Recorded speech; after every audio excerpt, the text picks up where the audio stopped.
Xiang Beifei looked up at the earthen wall above and, relying on his spiritual power, forcefully ignited the wall as well.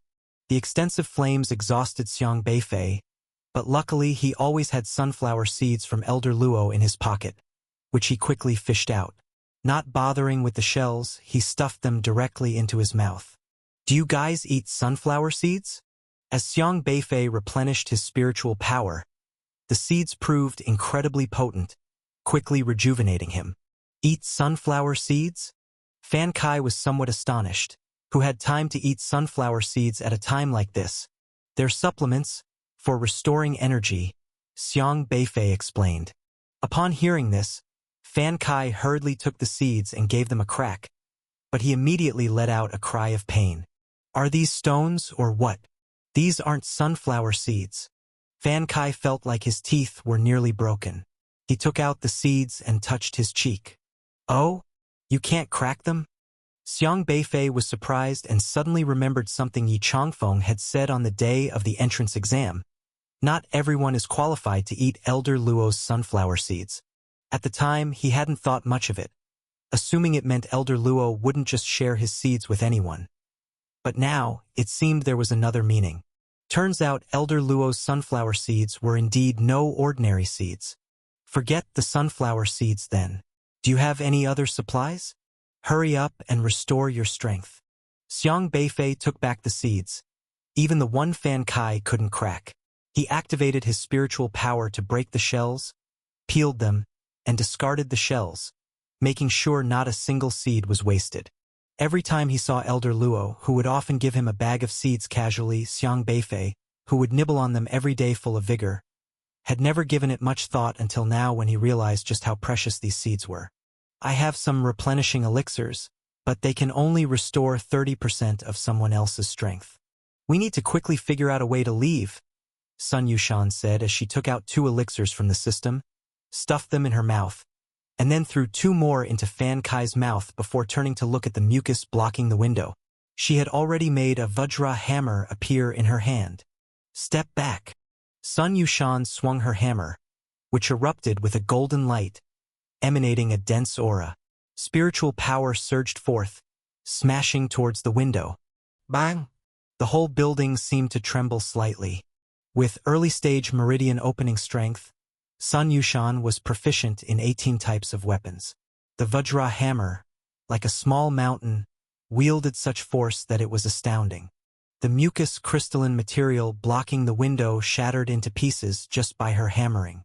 Though her cultivation was higher than Xiang Beifei's, and what he couldn't shatter, she had solved with a single hammer strike, even causing the wall to crack. From those cracks, however, various tendrils appeared. The entire building seemed to have been overtaken by them. "I'll throw a bomb. See if we can blast through this." Fan Kai immediately threw a marble-sized bomb towards that window, but just then, a delicate little hand suddenly extended from the mass of tendrils.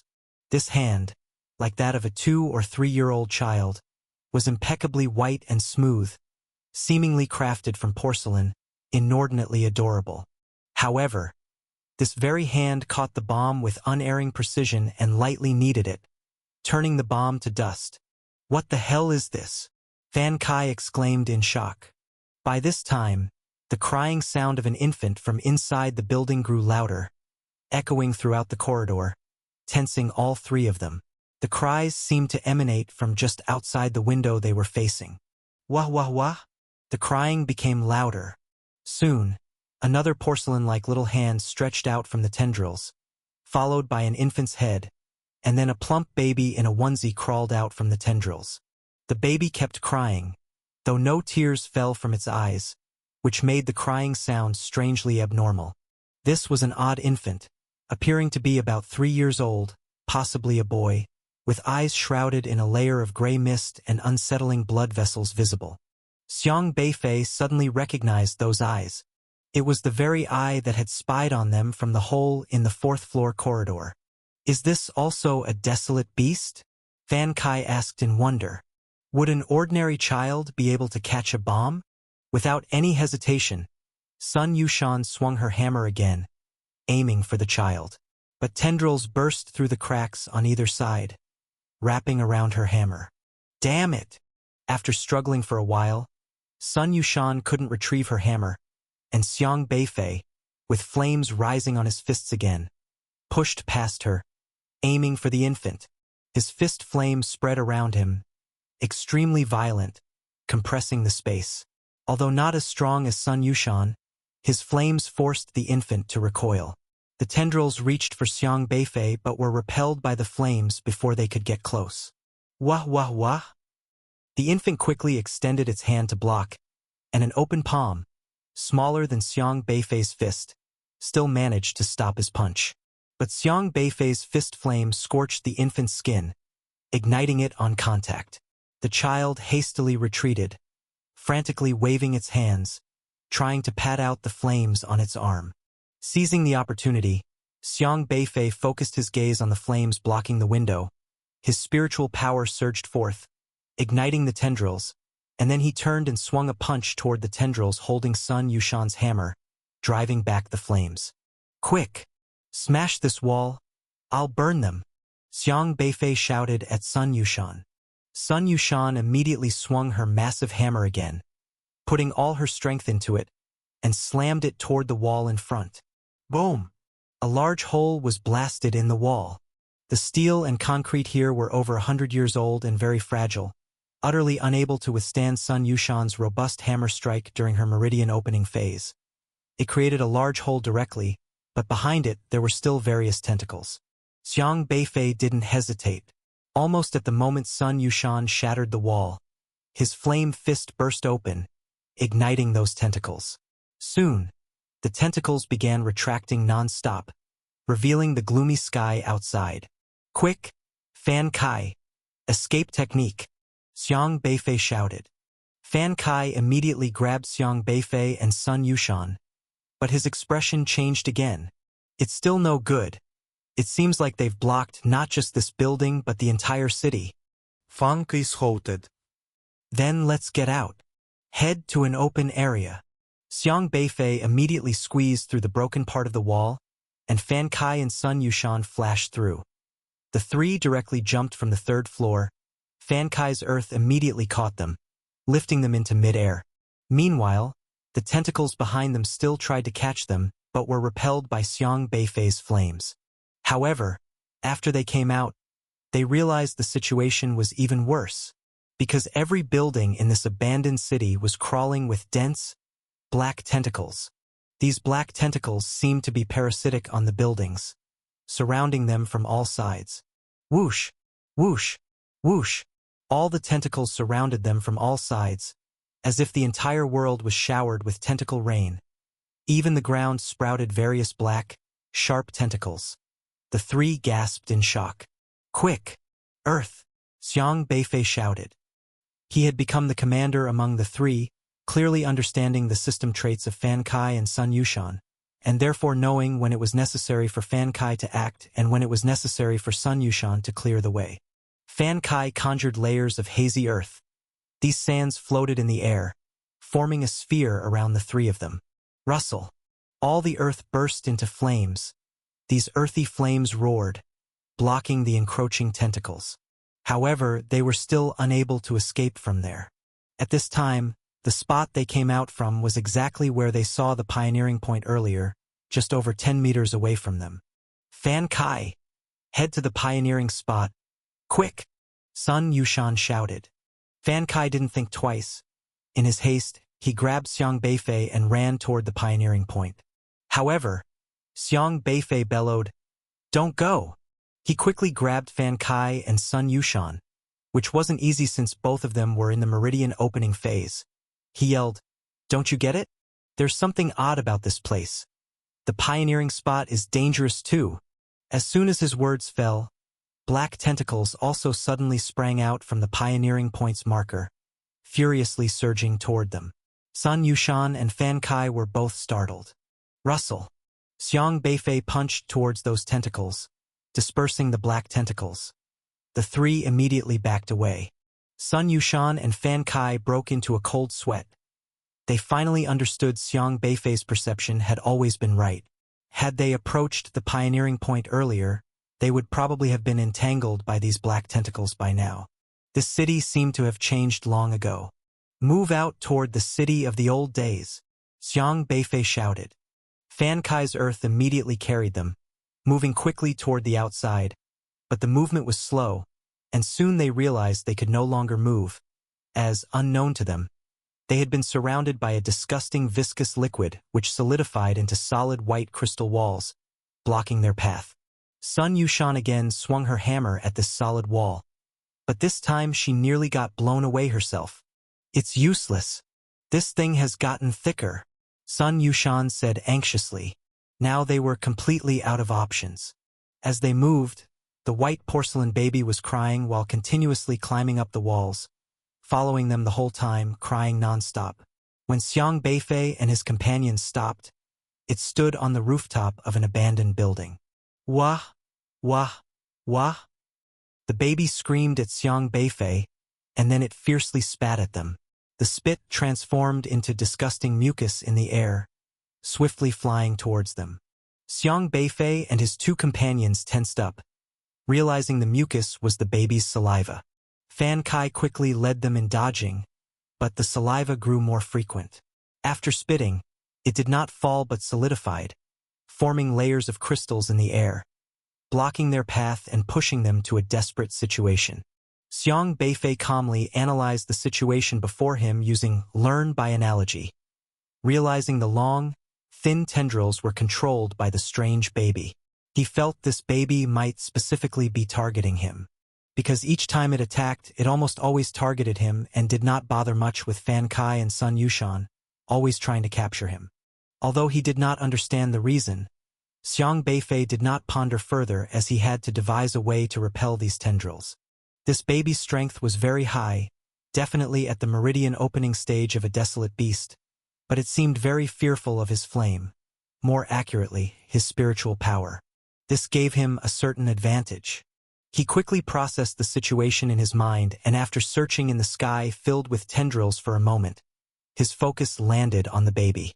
The deployment of these tendrils was closely related to this baby, suggesting that the baby was in control.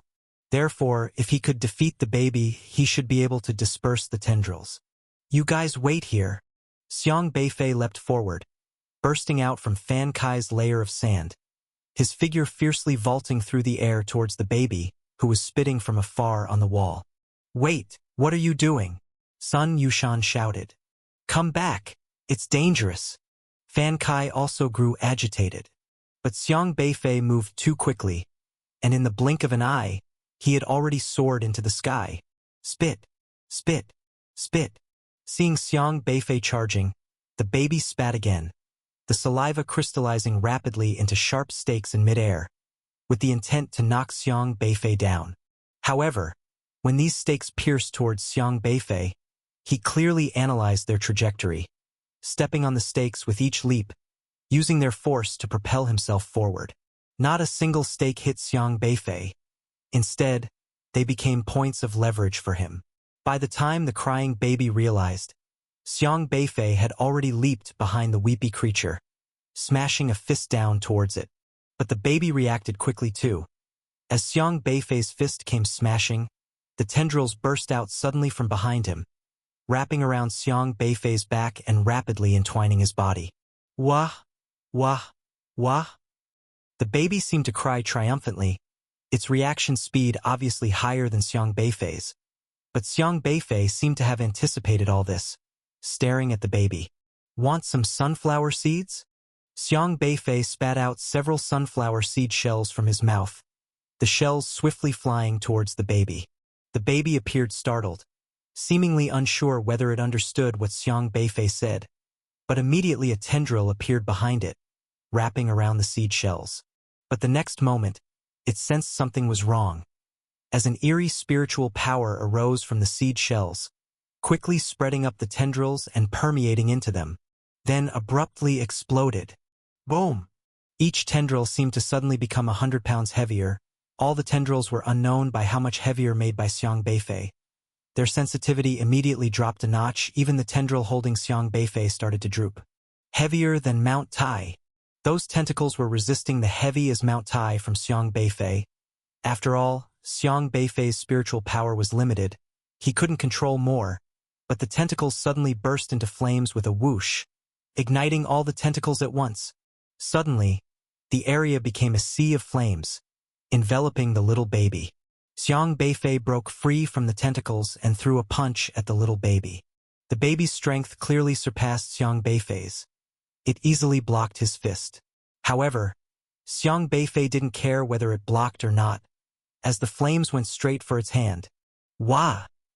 The little baby cried out in shock and anger, retracting its hand, while breath soil appeared in Xiang Beifei's hand, forming into a flaming machete, and he slammed it down with a bang. It tried to resist again, but afraid of the flames, the breath soil machete took advantage of its moment of fear and slashed its shoulder, leaving a wound. Xiang Beifei's spiritual power quickly spread into it, and soon its whole body was engulfed in flames. Wah! The little baby screamed in terror, starting to fall downwards, and crashed to the ground with a thump. Various tentacles burst from its body, frantically trying to flee, but the flames caught and ignited them as well. Once the baby was struck down, all the black, sharp, thin tentacles attached to the surrounding buildings rapidly withered, as if drained of their power, cracking into dead skin and vanishing into the air, disappearing without a trace. Xiang Beifei couldn't fly yet, and without the tentacles to hang on to, his body began to fall as well, but fortunately, he reacted promptly, kicking off the wall and grabbing onto a crevice in the ruined building, bracing himself before hitting the ground. Phew! Looks like I need to hurry and get sword flight on the schedule. He gasped for air, knowing that falling from the sky would hurt if he couldn't fly. Are you all right?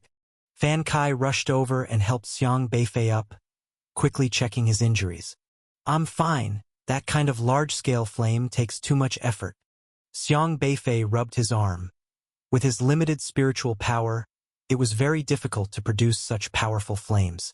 Thanks to Elder Luo's seeds, otherwise, he wouldn't have been able to stand it, let alone confront this ghostly thing. You're too reckless.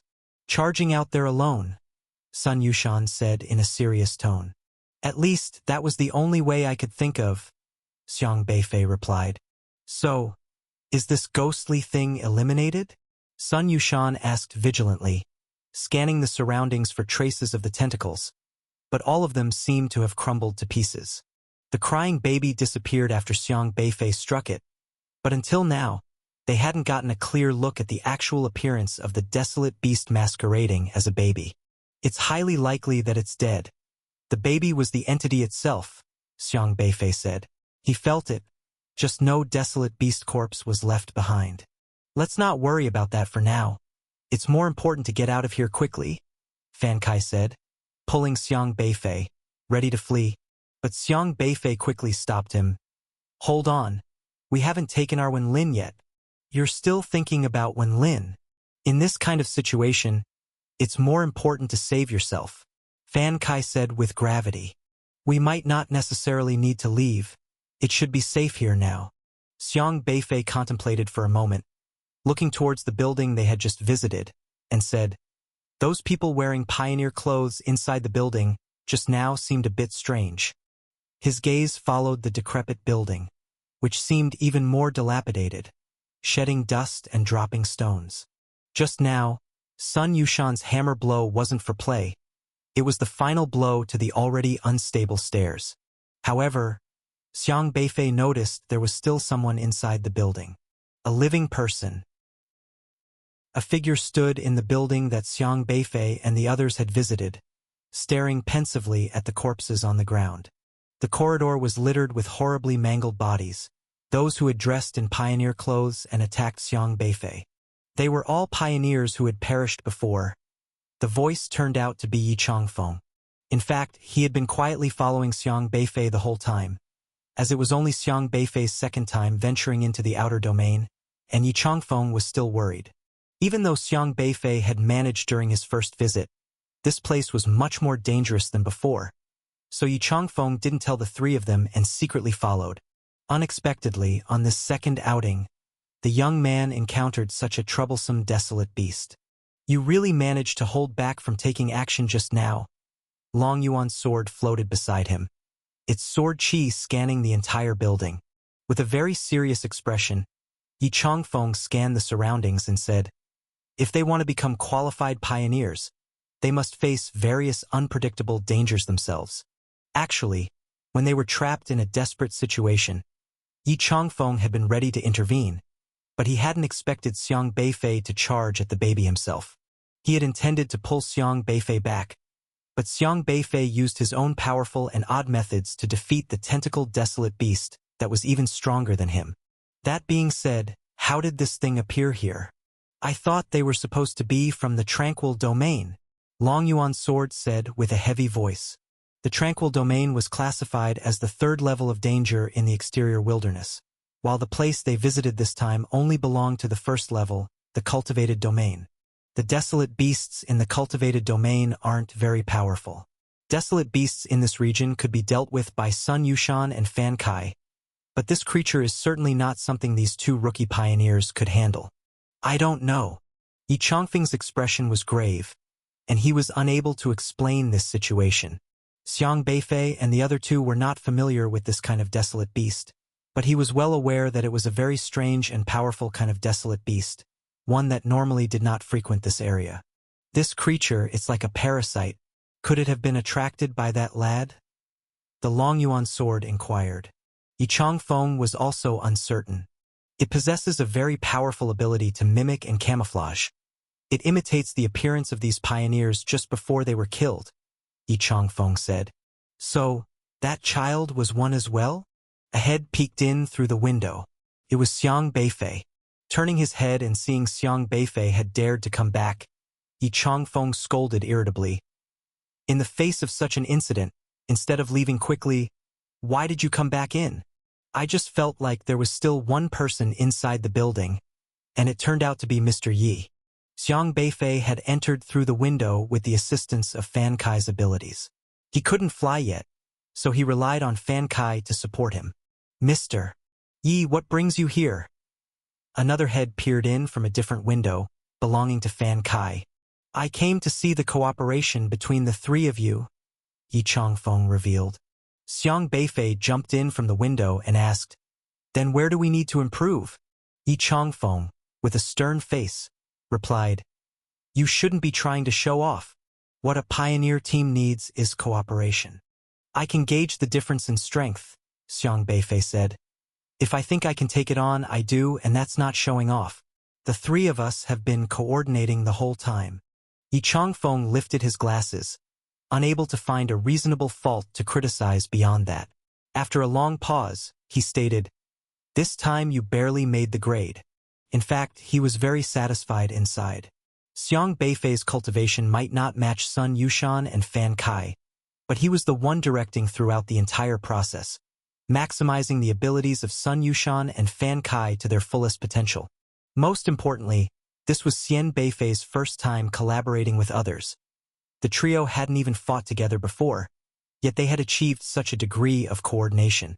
Xiang Beifei could be said to have the status of a commander within the team.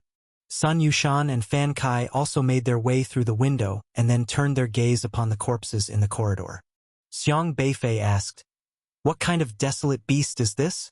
If I don't know, that's one thing, but how come they don't know either?" "Don't talk about you guys. Even I don't fully understand it," Yi Changfeng answered. "Even the teacher doesn't understand it?" Xiang Beifei was quite puzzled. There are countless types of desolate beasts, and they are extremely special, prone to all kinds of mutations. Especially starting from the third-grade Tranquil Domain, many of the desolate beasts are very strange. Some don't even have names yet. Some desolate beasts only exist in pioneer descriptions, and without having captured a real entity, we cannot confirm what their abilities are. Desolate beasts that exist only in descriptions, unable to accurately understand them, not knowing how to kill them, nor being able to ascertain their weaknesses, can't be included in textbooks, because sometimes that might mislead students. Those desolate beasts are put into other extracurricular books as warnings, and generally only those pioneers who have the power to venture into the Tranquil Domain bother to understand these desolate beasts.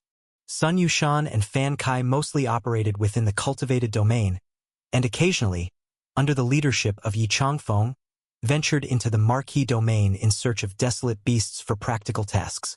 Therefore, they are at most familiar with the desolate beasts of the cultivated domain and the Marquis domain. But as for the desolate beasts of the third region, the tranquil domain, they didn't know much. After pondering for a moment, Yi Changfeng continued, "The tentacles you guys just encountered, a pioneer who had previously gone to the tranquil domain also encountered them. Based on his experience, he simply called it the Wailing Monster." The Wailing Monster? Because when that pioneer encountered it, it was screaming in agony, as if it was undergoing great torture, so they named it on the spot. I have only heard about this desolate beast, never seen it myself, and just now it kept crying, which nearly made me fail to recognize it. Xiang Beifei muttered, "I wanted to name it Crybaby Ghost, because that child was crying when feeling smug, and also crying when angry. I think this kind of desolate beast is mimicking someone's condition just before death. The first documented pioneer to see it recorded it screaming because it was mimicking someone who was screaming before their death. The person you saw first was lying on the ground desperately crying for help before their death. Just like that. And that child." Yi Changfeng fell silent for a long while before he slowly said, "If I'm not mistaken, that child must have been one who didn't manage to retreat when the city of the old days was breached by the beast tide. The child kept crying before dying, so the desolate beast remembered it. And thus when it mimics a child, it keeps crying.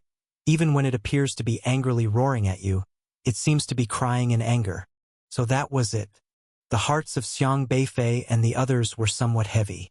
The child was only about 2 or 3 years old, not even old enough to reach the age for the awakening system, but when the beast tide breached the human city, it was submerged in the wave of beasts.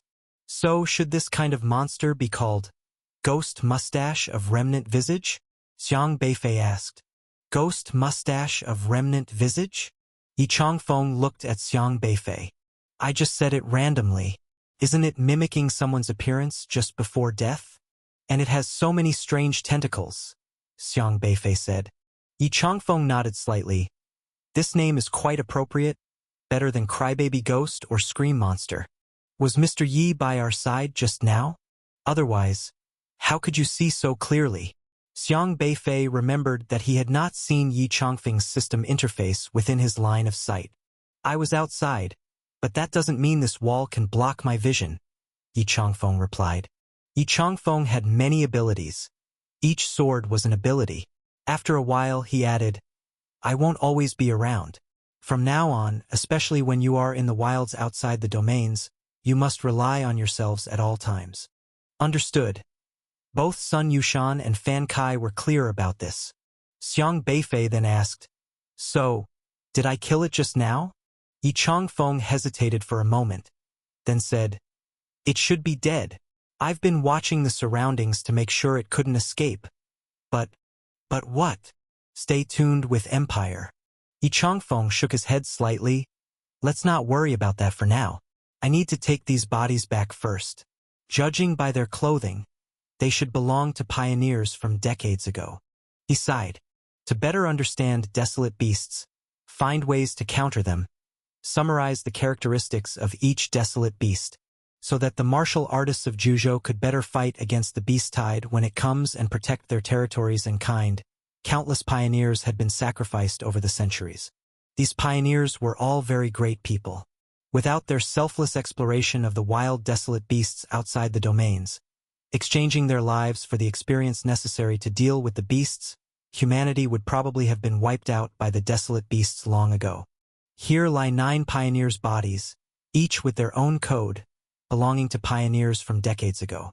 They were lost in the wilds outside the domains, but now Yi Changfeng must take them back. No matter if their families were still around, no matter if anyone remembered them, bringing them back to the land of Juzhou was the greatest respect the descendants could offer them. For decades, it seems the desolate beasts used a special method to keep them in the state they were in just before death.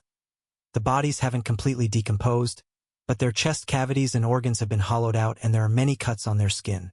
When the tentacles extended out of their bodies, it also marred their appearances. Xiang Beifei looked at these unrecognizable bodies and couldn't help but think of those 2 people. Was this their fate as well? lost in the essential domains of the wild, desolate wilderness, turned into stark white bones, or perished in the mouth of desolate beasts, leaving no remains behind? Yi Changfeng had inspected the bodies of the pioneers one by one, then instructed them to search other areas of the building for any forgotten corpses, preparing to take all the bodies back. Throughout the process, everyone seemed to be silent. Sun Yushan and Fan Kai, upon learning that these pioneers were from several decades ago, became very quiet as well. They had all chosen the career of a pioneer. Perhaps this was also their eventual fate, perishing at the mouths of desolate beasts, parasitized by them. This road was difficult, yet they all had their reasons for choosing this path. I know what you're thinking, Yi Changfeng said. Being a pioneer has never been an easy path. If you want to quit, no one will mock you. Pioneering was not a long-term career. Everyone's purpose for choosing this path differed, but no matter the purpose, the situation for every pioneer in the Outer Wilds was almost always the same.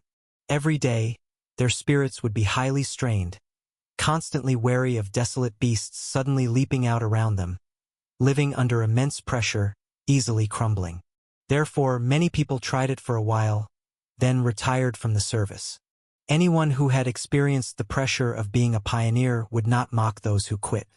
Those who had never been pioneers had even less right to mock. If one couldn't manage the task themselves, what right did they have to mock someone who had? No matter the initial intention, they were all once striving for the future of humanity and all deserved respect. I will not quit, Sun Yushan murmured. From the start, I chose this road. There's no reason to leave. My family members are all pioneers, driven by a sense of mission for the family. She did not choose the profession of pioneer because of system tasks, but because of her family. Neither will I, smiled Fan Kai. My grandfather was a guardian.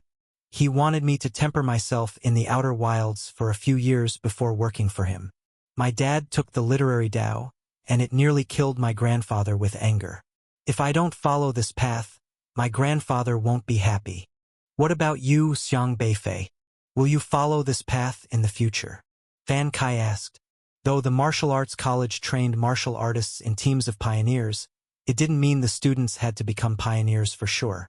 The elite academy was more about preparing for sudden future events, so that if a wave of beasts emerged, everyone would know how to protect those around them. Whether I follow this path or not, learning to navigate the Outer Wilds is never a bad thing, Xiang Beifei said. He didn't want his future to be too fixed. The future was full of endless possibilities. Finding what suited him best was the ideal.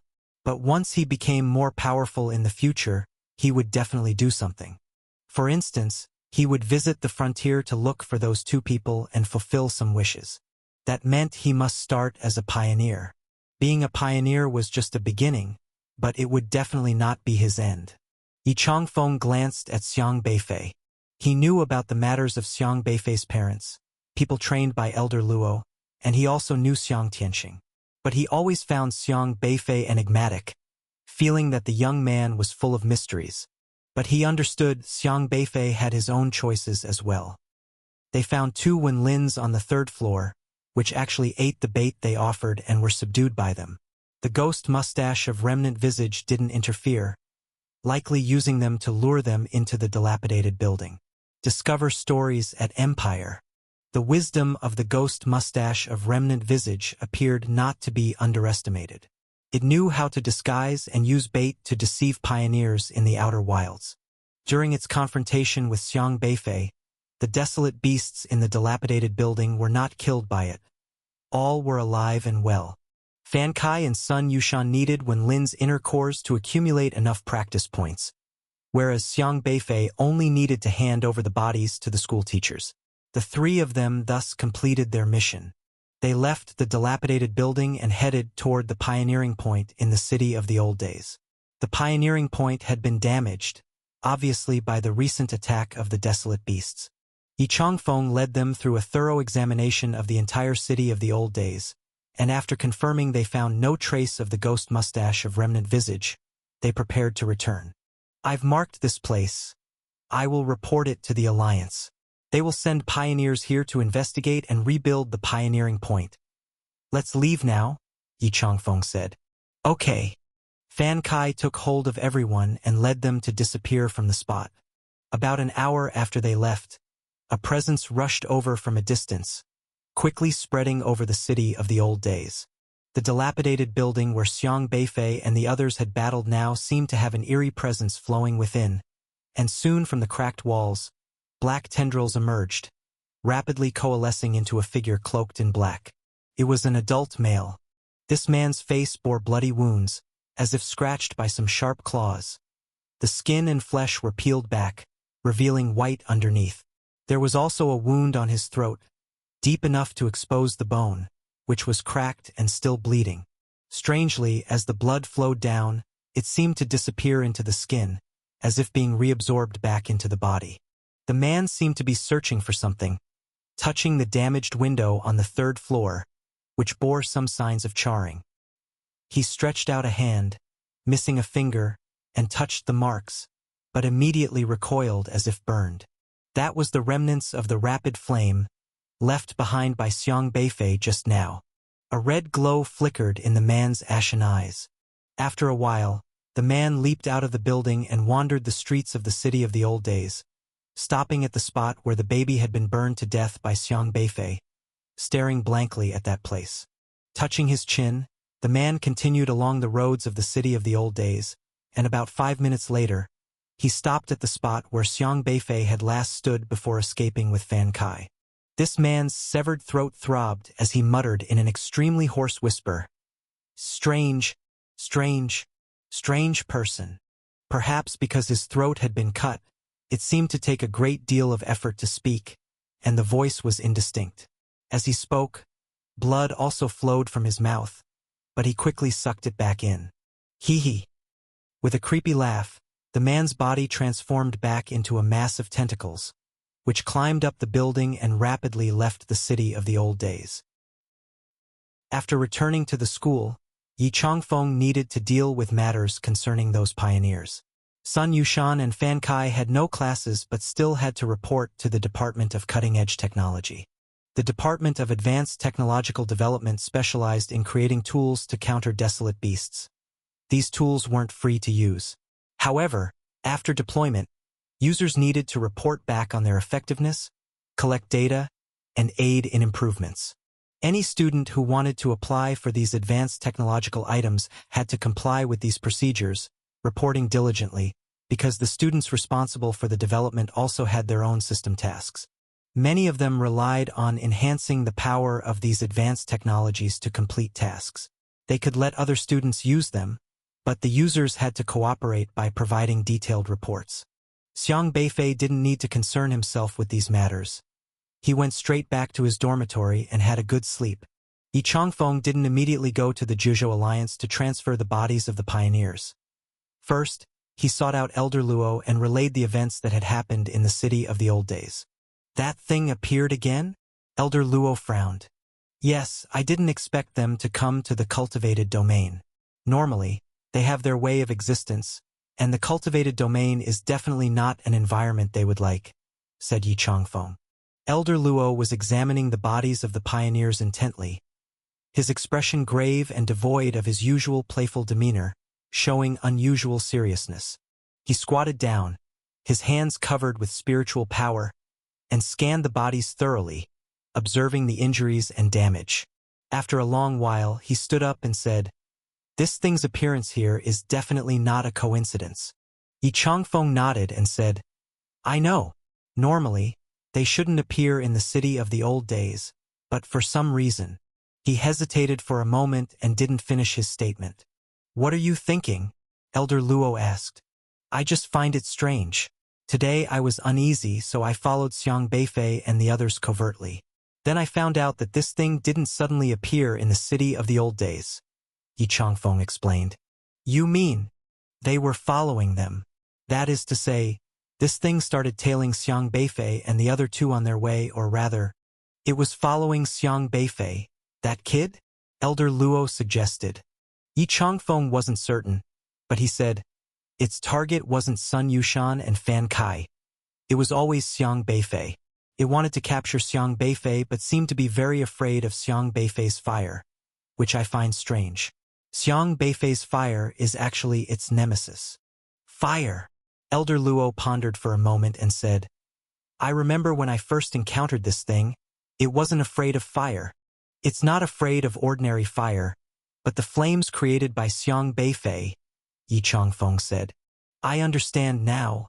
It's his spiritual power. Elder Luo nodded slightly. I have always found the way he wields his spiritual power very clever. His spiritual power seems to be very special. It must be that the desolate beast unintentionally smelled something. Elder Luo was greatly surprised by Xiang Beifei's talent, so he had always been researching Xiang Beifei, wanting to help him find his shortcomings and nurture him into a talented individual. Therefore, he knew quite a bit about Xiang Beifei's situation. Yi Changfeng was also aware of this point. Even his Sword Dao system had identified Xiang Beifei as an inheritor with powerful talent. This kid was not to be underestimated. But then he thought of something and said, Elder Luo, do you still remember that incident? Back when Xiang Tianxing. I know. Elder Luo nodded heavily. For a while, neither of them spoke again. Elder Luo was also bowing his head, checking the bodies of the pioneers who had died decades ago.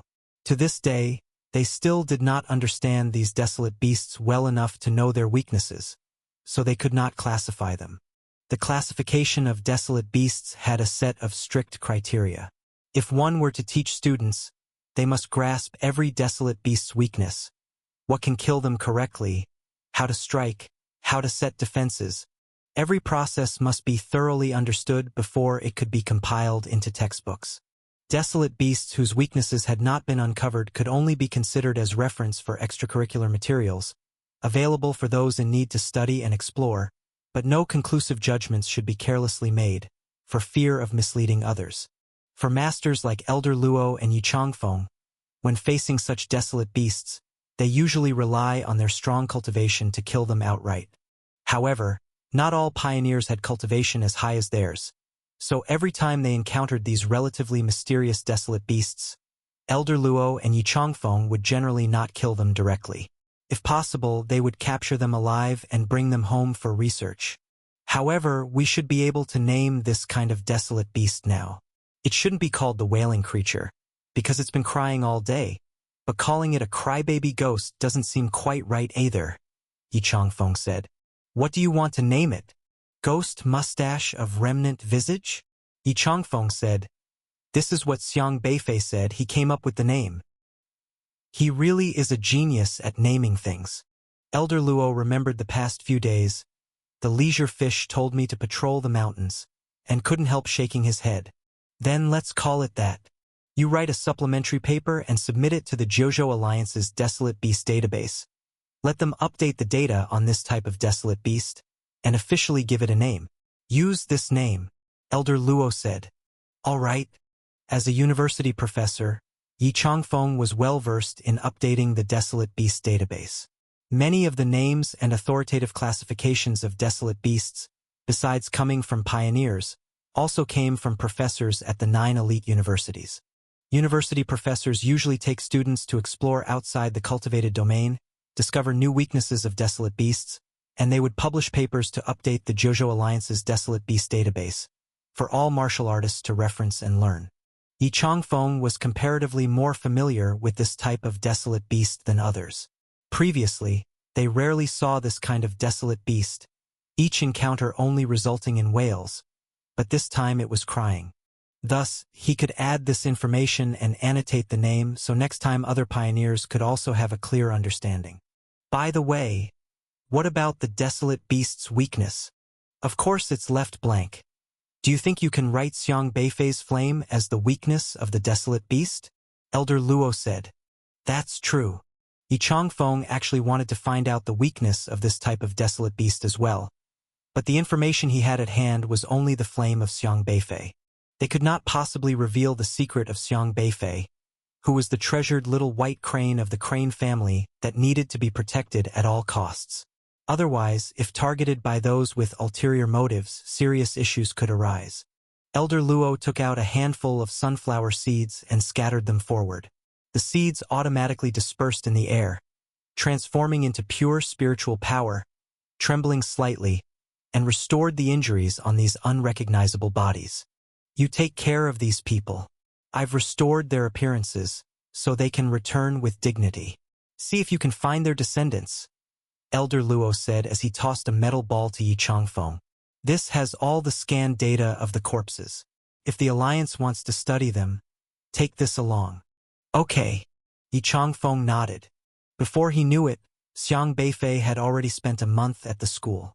Throughout this month, aside from attending classes, he was cultivating.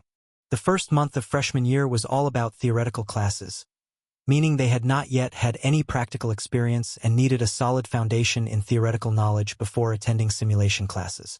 Possibly with the exception of Xiang Beifei. He had already gone to the outer domain wilderness with Sun Yushan and the others.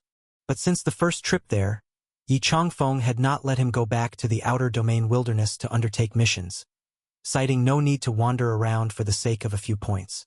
Xiang Beifei didn't think too much about it. With 3 new members in the club, Leisure Clouds and Wild Cranes was no longer just him pushing forward. Lu Jiwei, as a newcomer to the club, was no novice. Possessing late-stage chi-controlling strength, her battles on stage were incredibly brutal, where she seldom came out at a disadvantage. In any form of combat, she relied on her fists to dominate, rarely even using her firearms, managing to max out at 30 points every evening. Li Zimu, while a freshman, was a SR-level awakener. Usually quiet and bookish, even when on stage he seemed like someone easy to bully. But if anyone really saw him that way, they would be sorely mistaken. Every move he made was a direct, poetic kill, with chaotic stone-piercing sky, blasting his opponents off the stage with stones, leaving them clueless about where those stones had come from as they met their end. He had yet to lose a match. Not one SR-level awakener should be underestimated. Even if Li Zimu wasn't a match for Xiang Beifei, he had more than enough to handle other late-stage chi-controlling opponents. Kong Xiuwen hadn't gone on stage because losing would deduct points from the club, and his cultivation wasn't sufficient yet, so he forced himself to practice every day. Perhaps spurred by Xiang Beifei's strength, he would often lock himself in the training room for an entire day at a time. At the end of the first month, when the total points were tallied, the Leisure Clouds and Wild Cranes Club finally saw improvement, reaching a total of 2,965 points. In the combat arena, each person could only earn a maximum of 30 points per day. The 3 of them were punctual in securing their 30 points daily, amassing 2,700 points in a month. Then, deducting the negatives and adding the contributions made by Fan Kai and Sun Yushan, they had pleasant results. Fan Kai and Sun Yushan usually spent most of their time in the outer domain wilderness and rarely participated in combat arena matches. Nevertheless, by completing the bounty missions on the task list, they could also earn points for the club, albeit in smaller amounts. At the start of the first month, the Leisure Clouds and Wild Cranes Club, originally ranked 99th, had made a successful leap to the 29th position. Push on, comrades. I see hope. Yi Changfeng was in his office, giving them encouragement, which for him was extremely good news. Although the club currently ranked 10th, Kai Tian had 4,586 points. This was because they had accumulated over 2,000 from the previous year. Their club also had a significantly larger roster, with at least 20 members, all of whom were quite strong. But in the past month, they had only managed to earn an additional 1,500 points, which was far less than their 2,700. This meant that the majority of the 10th place club members were freshmen, who could not yet participate in the combat arena. Besides, the sophomore upperclassmen did not win every match. Given this trend, catching up to the 10th position in a few months seemed possible. Indeed, it's like finding a treasure. Yi Changfeng was satisfied with the new members of the club. He didn't have high demands. By the end of next year, he only wished for the club to be in the top 10. I also want to hold a challenge match, but unfortunately, I am not guaranteed to win and might easily encounter Xiang Beifei, which wouldn't be worth it, Lu Jiwei said with a hint of regret. On any given evening, there can be only one challenge match, meaning once someone holds a challenge, the rest cannot hold their own but must instead challenge the existing one. Throughout the month, the battle arena was practically dominated by Xiang Beifei's challenges. His reputation as a sword cultivator was too intimidating, and for several days in a row no one dared to challenge him. Therefore, Xiang Beifei would sit on the stage every evening, and if no one challenged him after an hour, he would leave. No worries, just participate in the random sparring. It's fine for someone as lively as you, Yi Changfeng said with a laugh. Random sparring could also lead to encountering one's own club members, but since their club only had 3 members and there were hundreds of students competing each night, the chances of encountering a teammate were slim, and it hadn't happened so far. Xiang Beifei was contemplating something. He felt that with his current progress in cultivation, it seemed possible to break through to the Meridian opening phase in another 2 months. Once he reached the Meridian opening phase, he wouldn't be able to fish in the Qi-controlling group of the combat arena anymore and would have to move up to the Meridian opening group. But matches in the Meridian opening group were rare. There hadn't been a single one this month. Almost all students who achieved Meridian opening were in their 3rd or 4th year and hardly came to the combat arena anymore, busy with matters of graduation and having already accumulated plenty of points. So if Xiang Beifei reached the Meridian opening phase, that would mean he might have no matches to fight, let alone hold a challenge match. The rules for holding a challenge in the Meridian opening group required a minimum number of participants. Yi Changfeng hadn't thought about this issue. In his view, Xiang Beifei's progression into the Meridian opening phase would be a matter for next semester at the earliest, by which time the points would likely be almost secure. Forget it, I'll wait until I've actually reached the Meridian opening phase before I worry about it. Xiang Beifei decided not to dwell on that concern for now. At this time, a knock sounded on the office door. Everyone turned to look and found Shiyu standing there. Mr. Yi, I'm sorry to disturb you. I am Professor Guo's assistant. Professor Guo sent me here. I have something I'd like to discuss with Xiang Beifei. May I borrow Xiang Beifei for a moment? And Shiyu was very polite to Yi Changfeng. Sure. Xiang Beifei, you go ahead. Yi Changfeng recognized Shiyu, a student whom Professor Guo thought highly of. He was aware of that. Xiang Beifei left the office and followed Shiyu outside, where they both stood in the corridor. What's the matter? Xiang Beifei asked. You are the class representative for the Introduction to Defense of Zhuzhou course this year. And Shiyu said, Oh right, seems like that's the case. Xiang Beifei remembered that this month his role as class representative had been akin to a mere formality, since no practical classes had been organized, and also Professor Guo had hoped he would master the defense skills as soon as possible, so he hadn't brought this up with him. Sorry, I forgot. Hadn't it been for Shiyu's reminder, he might even have forgotten what the class representative for the Introduction to Defense of Zhuzhou course was supposed to do, although he still wasn't quite clear about it now. I know. And Shiyu looked at Xiang Beifei indifferently, her reaction revealing no surprise to Xiang Beifei's response. That's why Professor Guo handed this task to me. Xiang Beifei muttered. Then why not just have you be the class representative? Professor Guo teaches 4 classes, from freshman to senior, each responsible for 1 class. I am in charge of leading the class representatives of these 4 classes. You are not the only one, and Shiyu said, her eyes fixed on Xiang Beifei. Fine then. Xiang Beifei asked, So what do I need to do? And Shiyu explained calmly, I am responsible for teaching you how to lead your class in facing the beast tide when it comes. Xiang Beifei nodded slightly and then asked, So, are we going to the simulation room now? Simulation. And Shiyu looked at Xiang Beifei. The class representatives of sophomores and juniors learn in the simulation room. You need to go to the real frontier. Xiang Beifei? Sophomores and juniors need to learn in the simulation room, but I am a freshman. Are you sure you've got the right person? No mistake. And Shiyu didn't waste words with Xiang Beifei, tossed out an iron ball, and then grabbed Xiang Beifei, immediately pulling him inside. A whirlwind of confusion later, Xiang Beifei was squeezed out from the air. He hated this method of transportation by iron ball, especially when unprepared. And Shiyu stood beside him, without any superfluous explanation, simply saying, Follow me. They appeared in a valley. The sound of flowing water in the valley was pleasant, the trees on both sides lush and full of life. But Xiang Beifei was not fooled by these appearances. as he clearly detected all sorts of dangerous auras throughout the valley, hidden formation patterns, symbols pressed into the ground, and mechanical devices disguised as rocks and trees. A careless step and you'd be sent flying. It's a bit dangerous here with all these traps, Xiang Beifei could not help saying. And Shiyu looked at him with some surprise. How did you know? It's quite obvious, isn't it? Xiang Beifei said. And Shiyu furrowed her brow, her gaze sweeping over the traps in the vicinity. Even the usual meridian opening cultivators would find it difficult to detect these traps, and you're just in the chi controlling stage. Don't pretend to know more than you do. If the ordinary meridian opening cultivators can't detect it, then how do you know about it? Xiang Beifei asked curiously.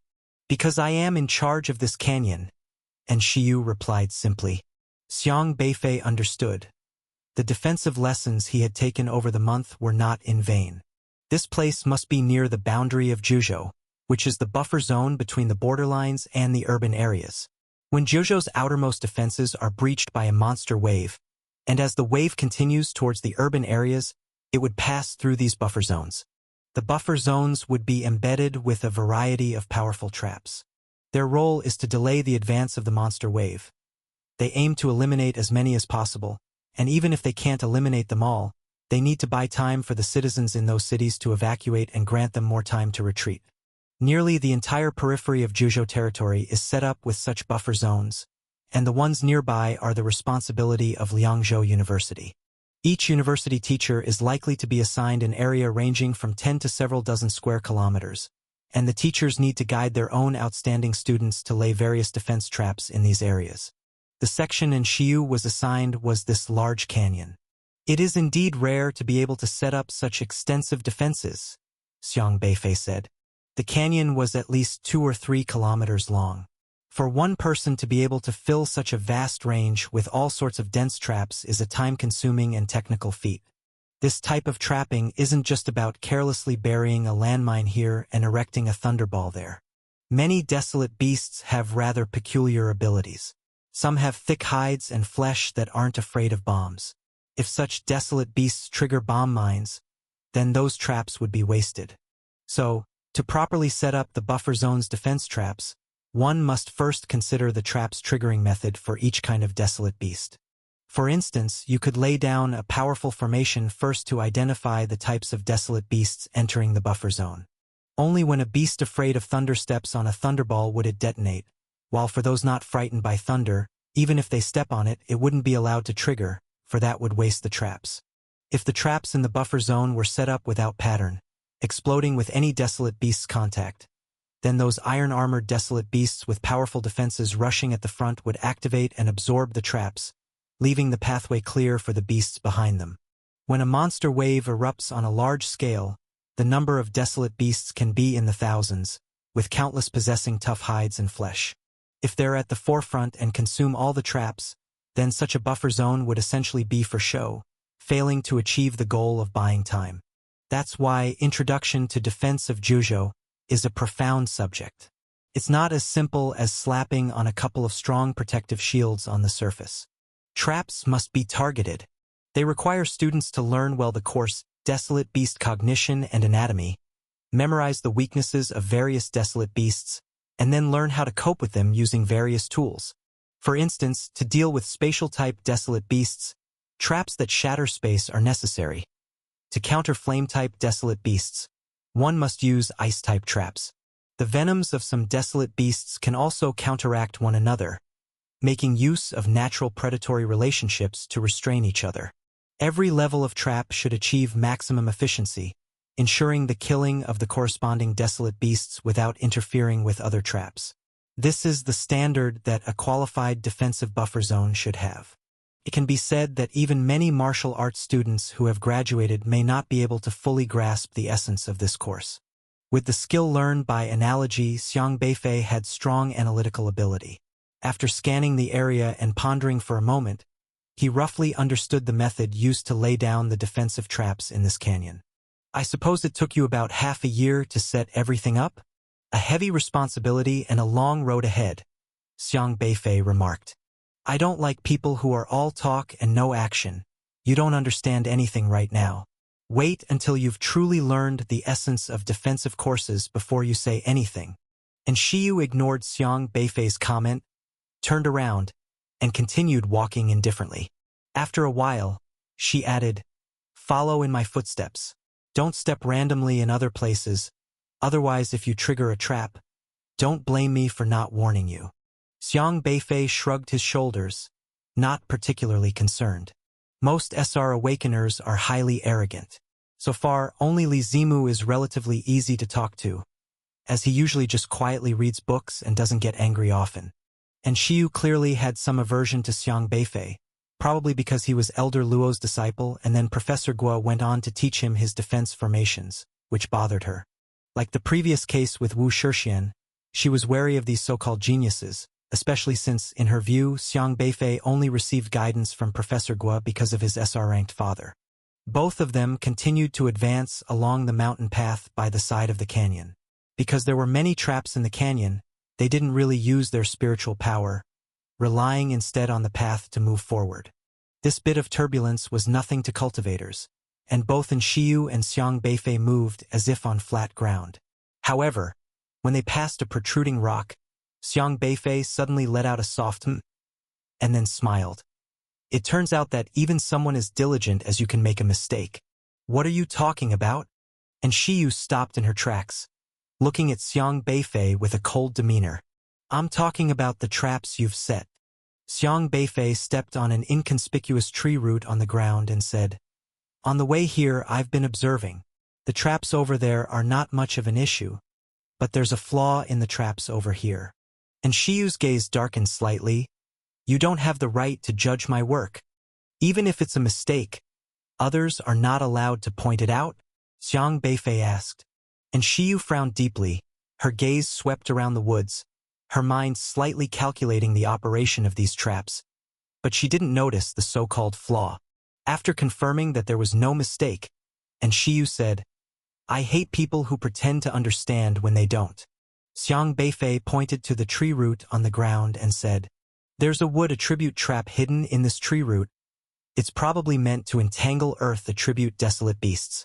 If I'm not mistaken, you intended to use it against the burrowing beast, but you overlooked the existence of the earth dragon, which can also trigger this trap, and once it does, the stone binding trap on the other side will be rendered ineffective." Xiang Beifei pointed towards a row of sharp stones protruding from the underbrush and said, "These stone binding traps are meant for the burrowing beast. You placed a spatial sphere there to drag the burrowing beast into it and grind it up, but the earth dragon can sniff out things with space abilities, and it would directly destroy the spatial sphere." And Shiyu stared at the row of sharp stones, lost in thought for a moment. Then her gaze flickered slightly, because she realized that Xiang Beifei was right. She indeed had overlooked this error. The traps could be triggered, but the problem was that she hadn't considered all possible types of desolate beasts. The canyon was vast, and to serve as a qualified buffer zone, at least tens of thousands of traps had been laid out here. Such a large number of traps will have minor mishaps, which is normal. But soon, and Shiyu was very surprised in her heart. How did Xiang Beifei find the small mistake she'd made? Was it a coincidence? Or? Xiang Beifei walked over to the tree root, measured the distance, then stepped on the ground and said, "If it were me, I'd add an earth dragon disruptor here to maximize the shielding of the earth dragon's sense of smell, so that both the earth dragon and the burrowing beast would be grinded up by this trap." He also pointed at a nearby tree branch and said, "Also, have you thought about the significance of this tree branch?" Professor Guo's textbook mentions a look before and after defensive system he proposed. If you carefully read Professor Guo's defensive papers, you would realize that this tree branch, used for attracting lightning, disrupts the overall connectivity of this area. I happen to have a low-level thunder talisman. Let's see if I can trigger this defensive trap. Xiang Beifei fished out a thunder talisman from last time he got from Fan Kai and threw it toward the tree branch above. And Shiyu saw Xiang Beifei pull out the thunder talisman. Her complexion changed, and she shouted, "Stop! Do you want to die? It will trigger the traps here, enough to kill you." However, Xiang Beifei's thunder talisman stuck to the tree branch. Thunder flashed, coursing through the branch, but it only made the branch shake a couple of times, and nothing happened. Silent formation. Xiang Beifei looked at Enshiyu calmly. Enshiyu was stunned. Her eyes filled with disbelief. How do you know about Professor Guo's look before and after defensive system? She asked. There are many defensive papers by Professor Guo on the school network. His papers are much more profound and practical than the textbook. He mentioned it in the last class, so I went and read them, Xiang Beifei said. Professor Guo had dedicated his life to the job of guardian, specifically researching all kinds of techniques to defend against beast tides. He had summarized many experiences and then published these theories on the school network for students to reference. His theories were quite practical. When Professor Guo mentioned his papers on the school network in the last class, Xiang Beifei took it seriously and looked them up, realizing just how much of a defensive genius Professor Guo truly was. Elder Luo had said before, within all of Juzhou, there were no more than 3 people who could match Professor Guo's understanding of defending against beast tides. Unfortunately, Professor Guo's defensive papers had pitifully low views on the school network, not even reaching 500 clicks. Students were simply not interested. But Xiang Beifei downloaded that knowledge, read it thoroughly, and gained a lot from it. He was well aware that having a defense expert like Professor Guo in Juzhou was a fortunate matter. You understand those papers? And Shiyu seemed quite surprised because those papers were considered quite abstruse, and a freshman student wouldn't be expected to understand them. Xiang Beifei gave Shiyu a glance, not bothering to explain much, and just said, "This tree branch needs to be moved 3 inches to the left to trigger the lightning strike traps in the entire area." After speaking, he didn't pay any more attention to Enshiyu and continued along the path on his own. He knew that Enshiyu didn't think much of him, and he had no reason to force anything. Take it or leave it. Enshiyu watched Xiang Beifei's retreating figure, her expression shifting uncertainly. After a while, she walked beneath the branch, made some calculations, and a thoughtful look appeared in her eyes. Using her spiritual power, she cut off the branch and then reattached it 3 inches to the left. She then pulled out a jammer and buried it where Xiang Beifei had just pointed out. After all that was done, she silently followed after Xiang Beifei. The 2 of them continued on, one after the other. The task of leading had shifted from Enshiyu to Xiang Beifei. "I thought you didn't take defense class seriously." And Shiyu broke the silence. "I take anything I find useful seriously," Xiang Beifei responded briefly. Survival in this world meant that rectifying one's deficiencies was of utmost importance. He just didn't like being a class representative. That kind of work seemed to take up too much of his time, and Shiyu looked at Xiang Beifei strangely. She had been leading the way earlier and hadn't observed Xiang Beifei, merely instructing him to follow in her footsteps and avoid stepping on traps. But now she realized that Xiang Beifei seemed to know exactly where every trap was buried underfoot. He nearly skirted each one, taking the shortest and most efficient path possible.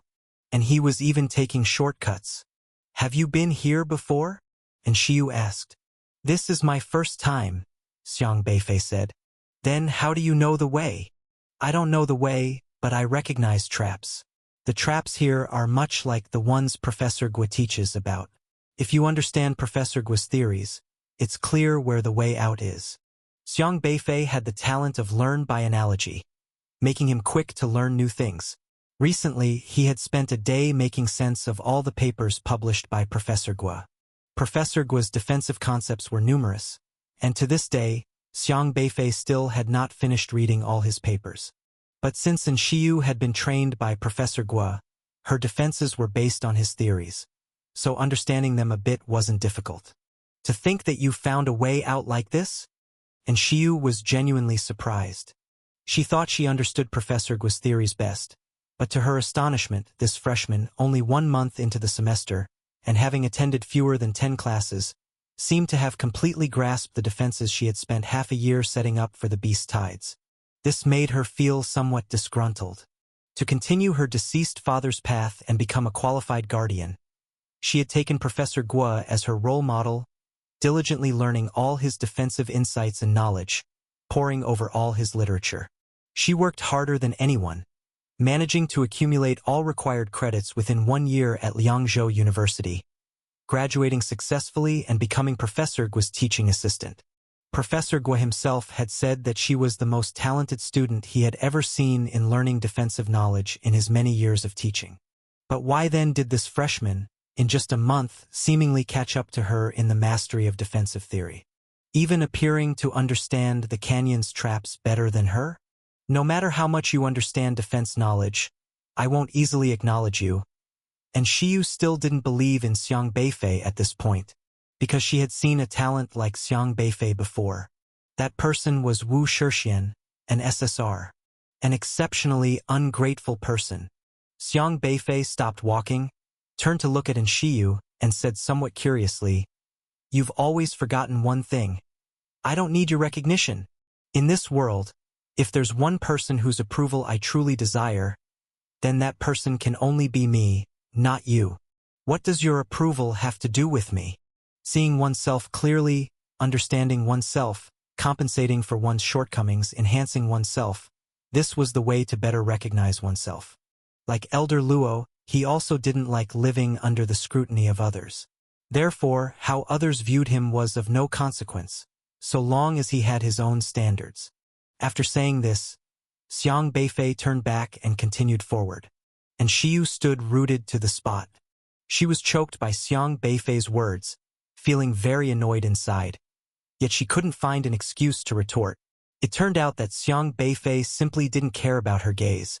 He hadn't taken her opinion seriously at all. The person you most hope would acknowledge you, is that yourself? And Shiyu silently pondered over Xiang Beifei's words, feeling as if she could see through this boy 1 year, her junior less and less. After a long while, when she realized Xiang Beifei had already disappeared between the cliffs protruding from the canyon, she started to follow.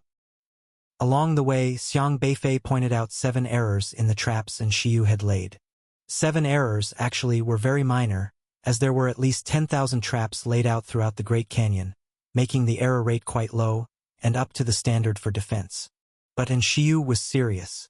Just like Professor Gua, she took such buffer zone matters very seriously and would not allow even one mistake. Right now, she wasn't quite sure what she felt about Xiang Beifei. It seemed like defiance but also confusion, a mixture of complex emotions. Upon leaving the Great Canyon, a thick, 50-meter-tall city wall stood before them. The city wall was massive and majestic, presented in deep black, exuding immense authority. This wall extended for thousands of miles, encircling the entire territory of Jiuzhou, separating Jiuzhou from the wild lands outside its domain. Xiang Beifei, looking at this wall, was also quite astounded. Constructing such a wall actually wasn't difficult, as this was a system world where everyone possessed supernatural abilities. By simply enlisting a few Earth Element System Awakeners, such a wall could easily be erected. But its impressive feature lay in each of the heavy bricks that interlocked, concealing extremely powerful formations capable of conjuring a transparent shield that totally enveloped the land of Jiuzhou.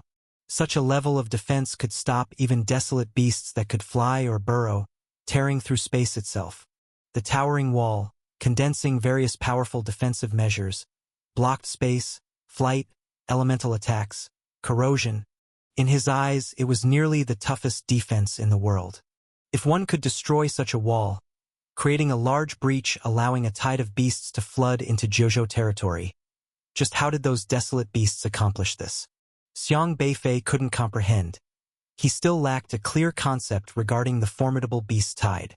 Perhaps he would need to check if there were any videos available later. And Shiyu had already caught up and said, "Follow me. My outpost is over there." She leapt towards the wall, reaching its base with a few quick bounds. Xiang Beifei also jumped over, landing beside her. But Shiyu didn't immediately climb onto the wall.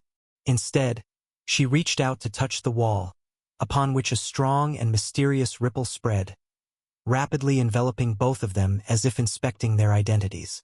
This terrifying pressure scrutinized them, leaving them without the slightest ability to resist. Only something far beyond their imagination could exert such pressure. After a while, the overwhelming pressure finally began to fade away. No one can forcefully breach the defensive wall, regardless of any ability to traverse space, It's impossible, and Shiyu said. Xiang Beifei tilted his head, staring at the wall deep in thought. Woof, woof, woof.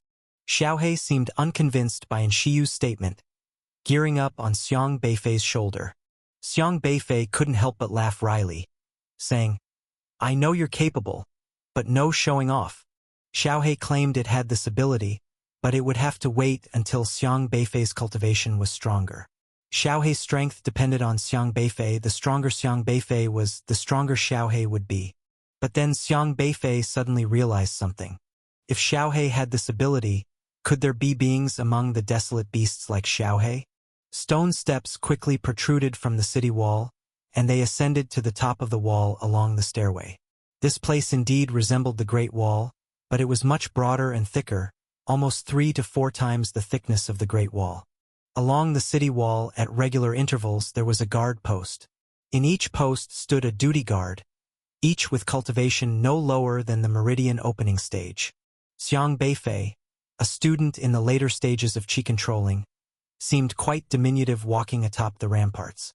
And Shiyu led him along the city wall, greeting various guardians along the way, while Xiang Beifei said nothing. With each guardian they passed, Beifei took note of their respective systems. The guardian systems were not necessarily linked to defense. They could also be of systems similar to Sun Yushan's. Nevertheless, each was at least a formidable martial artist, knowledgeable about various desolate beasts. Soon, they arrived at a more secluded section of the city wall. A tall man stood at the edge of the wall, seemingly observing the situation outside the wall. Hearing footsteps, he turned his head, saw Shiyu and her company, and then said, And Shiyu, you're a bit late. If you didn't arrive soon, I would have gone ahead and cleared the area myself. Host, Huang Yuwen, S-Class, Top-Level Builder System, Realm, Meridian Opening Initial Stage. The man before them was dressed in the attire of the law enforcers, appeared to be in his late 20s, and had a crew cut that lent him a spirited look. Despite being an awakener of a system that should be categorized under the literary Tao, specializing in designing and constructing buildings, it was clear that he had chosen the martial path. He possessed an ability called Deep Trenches and Strong Barricades, which allowed him to instantly erect various defensive trenches and entrenchments used to help allies take commanding heights to defend against enemies, or to create a large fissure around them to keep a distance from desolate beasts. Sorry, I got held up with something earlier. Thank you for watching over this place for me, said Shiyu. No trouble at all, Huang Yuwen replied, his gaze falling on Xiang Beifei. So, this is the class representative you're supposed to train today? That's right. A senior, Huang asked. And Shiyu glanced at Xiang Beifei and responded, A first-year freshman. A first-year freshman? Huang Yuwen frowned slightly. You're bringing a first-year freshman? I remember the term just started a month ago. Is he an SR like you? Huang Yuwen normally was responsible for guarding the border, but this place also served as a practical training ground for Liangzhou University students. Many students from the university would come here for hands-on experience, learning about Zhozhou's border defense. However, the students participating in these practical sessions were mostly juniors and seniors. His name is Xiang Beifei, introduced Shiyu. This is Huang Yuwen, also a senior and a former student of Professor Gua. Xiang Beifei, that name sounds familiar, Huang Yuwen said, thinking for a moment before exclaiming in surprise. Isn't he the only N-class new student Liangzhou University has recruited in the past 10 years? Hello. Xiang Beifei greeted with a polite nod. Surprised, Huang Yuwen scrutinized Xiang Beifei from head to toe and remarked, Last time Professor Gua excitedly mentioned that he had found a promising seedling. Was it you? It was him, said Shiyu. Very rare indeed, Huang Yuwen commented, curious about this N-class freshman. He wondered what kind of qualifications an N-class awakener had to receive such high praise from someone like Professor Gua. Without further concern for Huang Yuwen, Shiyu walked to the edge of the wall and suggested, Take a look down below. Xiang Beifei looked downward. On the other side of the wall was the wilderness beyond the domain, a large forest at the forefront. At the moment, about 100 desolate beasts were gathering outside the city wall, constantly slamming into the defense line. The dense throngs of desolate beasts incessantly spewed various flames and corrosive foul saliva, aiming to destroy the wall. However, the wall was as solid as a fortified barrier, clearly not so easily broken. Boundary lines in Zhuzhou often see such scenarios, explained Huang Yuan. This is considered a small-scale beast tide. The 100 or so desolate beasts are relatively straightforward to handle. I plan to deal with them myself at noon, but Shiyu said to leave them as she wanted to train the defense class representative. Do these beast tides happen every day? Beifei inquired, looking at the desolate beasts. Huang Yuan nodded slightly. More or less, yes. However, they don't necessarily congregate at one point and the numbers are not particularly large, usually less than 500 beasts. A small-scale tide, by our standards. Our responsibility as guardians is to patrol along the wall, and upon sighting desolate beasts attacking, we eliminate them. The boundary line of Zhuzhou's territory was vast and lengthy, with guard posts situated at intervals, each patrolling a designated area, engaging gathered desolate beasts to prevent the wall's defenses from corroding too heavily. The lengthy boundary wall spanned tens of thousands of kilometers. Each guardian was responsible for a 10-kilometer patrol, necessitating thousands of guardians to take turns standing guard. Xiang Beifei regarded these guardians with profound respect. If not for them, Zhuzhou couldn't possibly enjoy such tranquility. They kept danger at bay, unsung heroes remarkable in their ordinary greatness. Beifei was reminded of Professor Guo, who devoted his life to serving as a guardian. No wonder he was so optimistic about him from the start.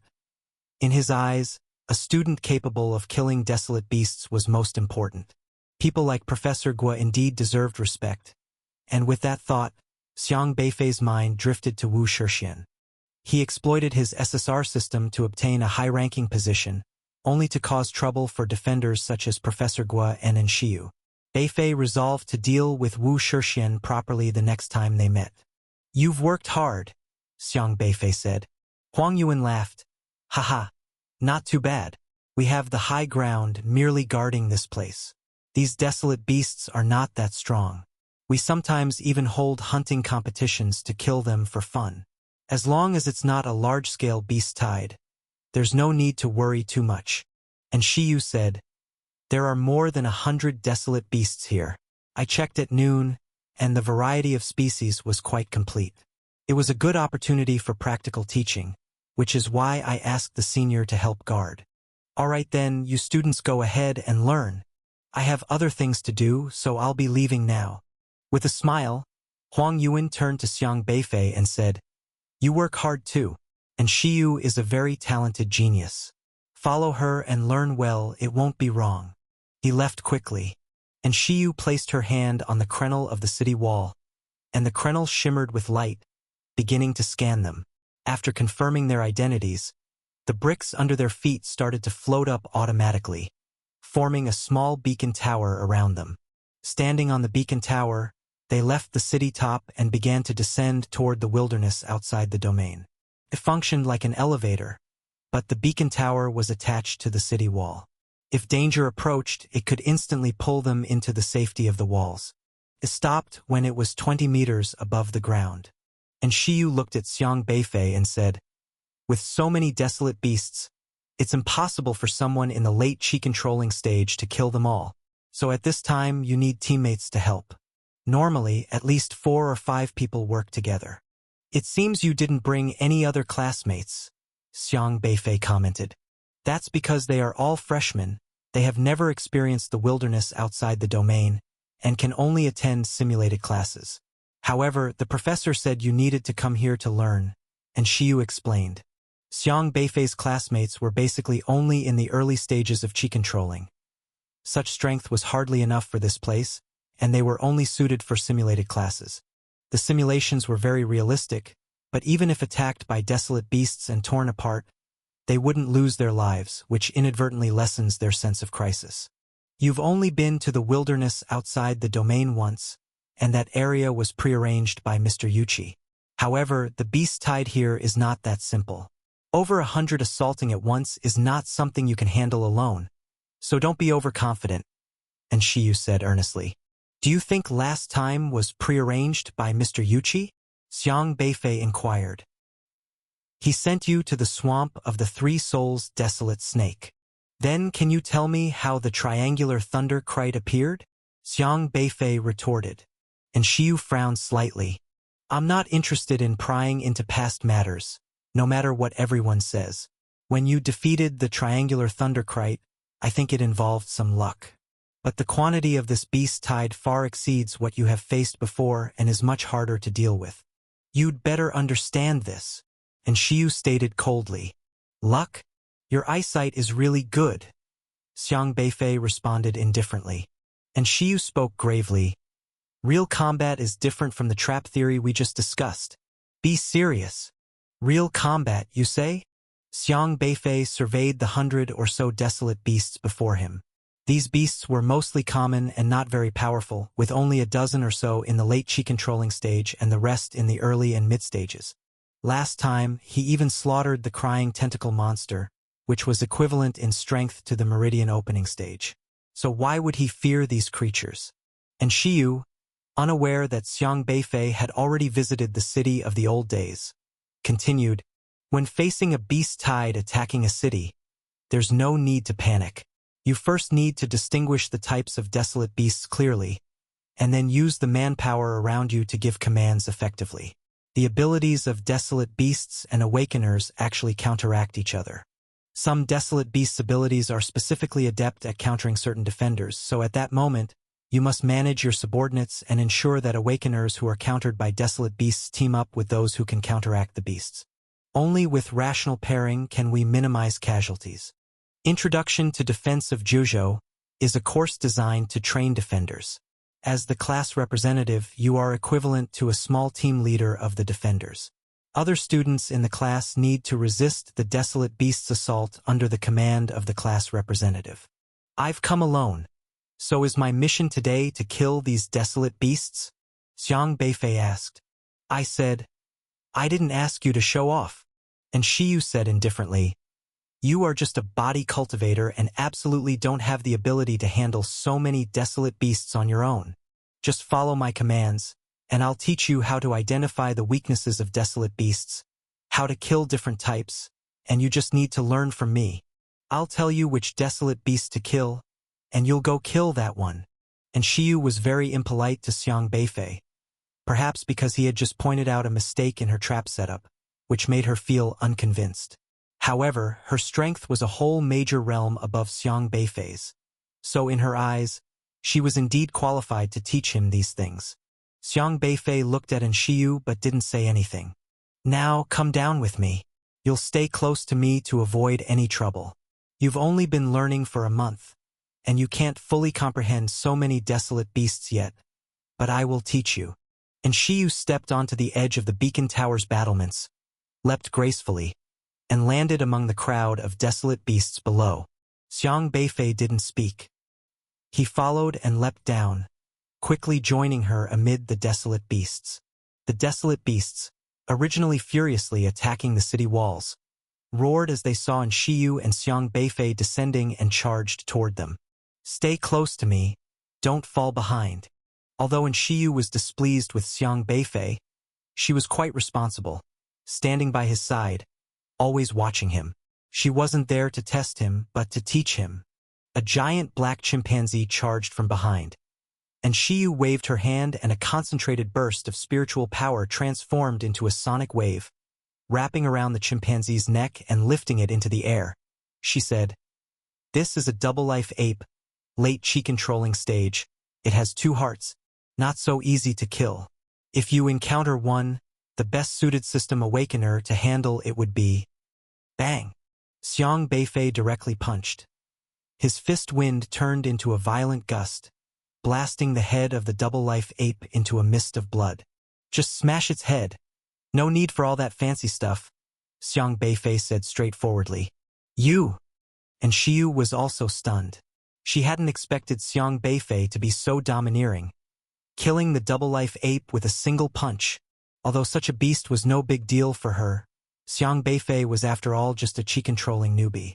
The double-life ape had strong defenses, yet it was obliterated just like that. "Let's not waste time. Quick resolution," said Xiang Beifei, and Shiyu looked somewhat angry.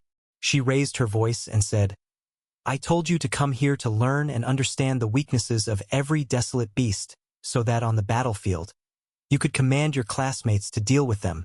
You have the power to directly smash their heads.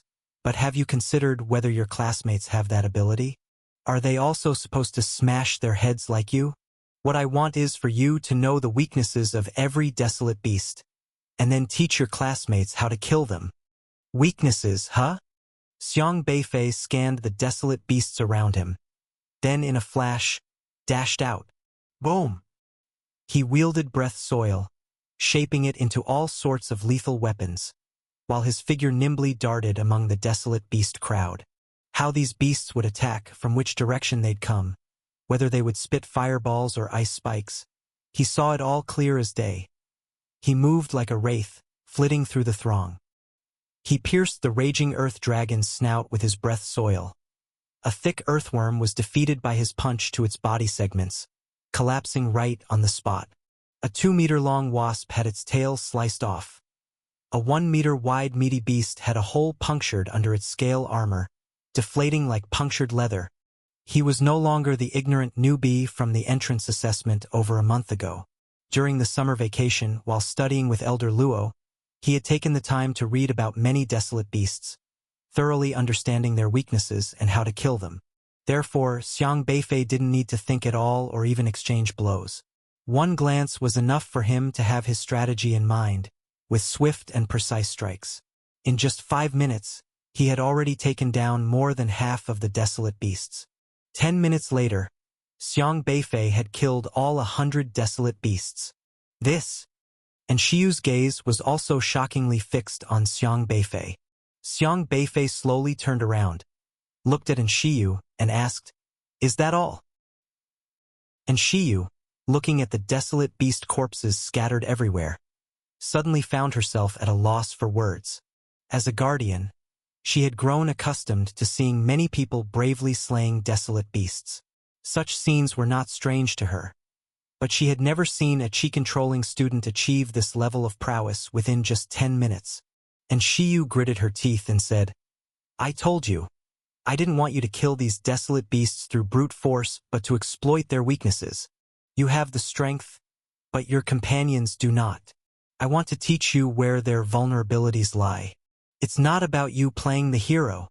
Then take a look at how these desolate beasts died," Xiang Beifei said.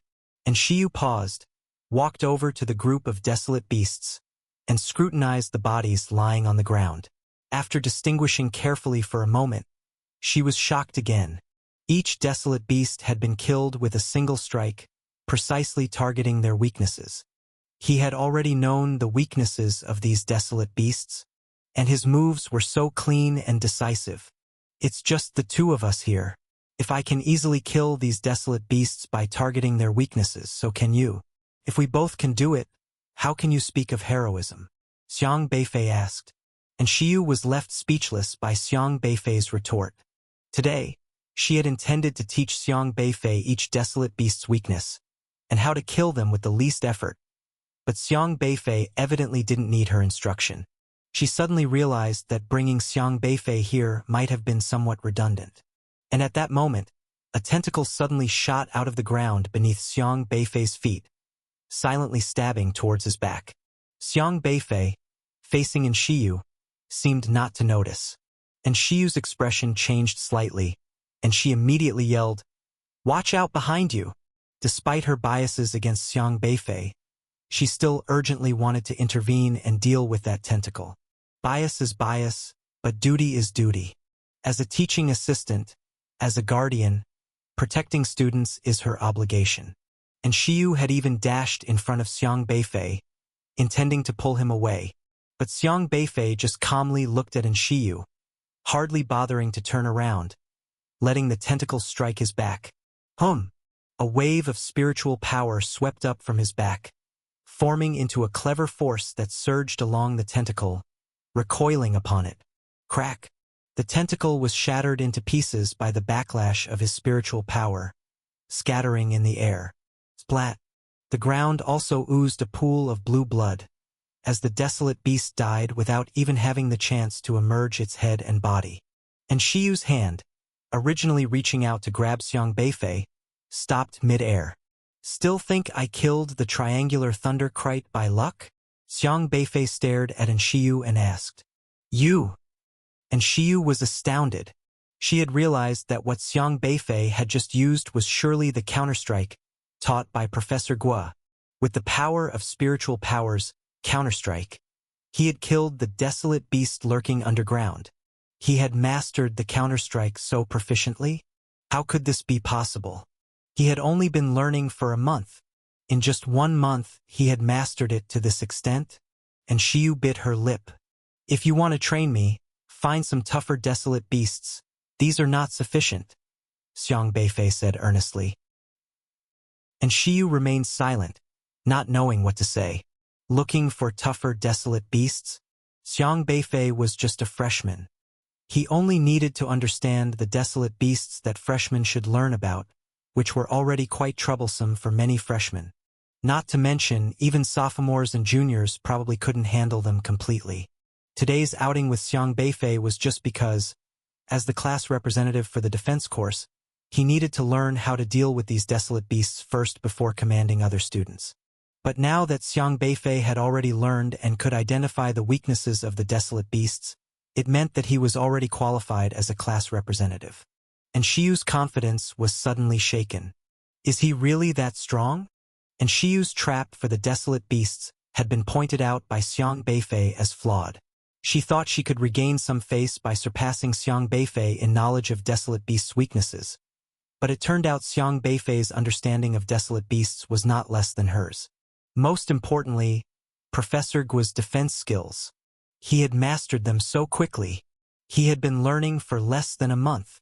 She, a formidable SR-level genius, had also taken a whole 6 months just to get started the last time she learned Professor Guo's defense skills, and even now, possibly the power of the counterstrike might not be as strong as Xiang Beifei's, not considering cultivation level.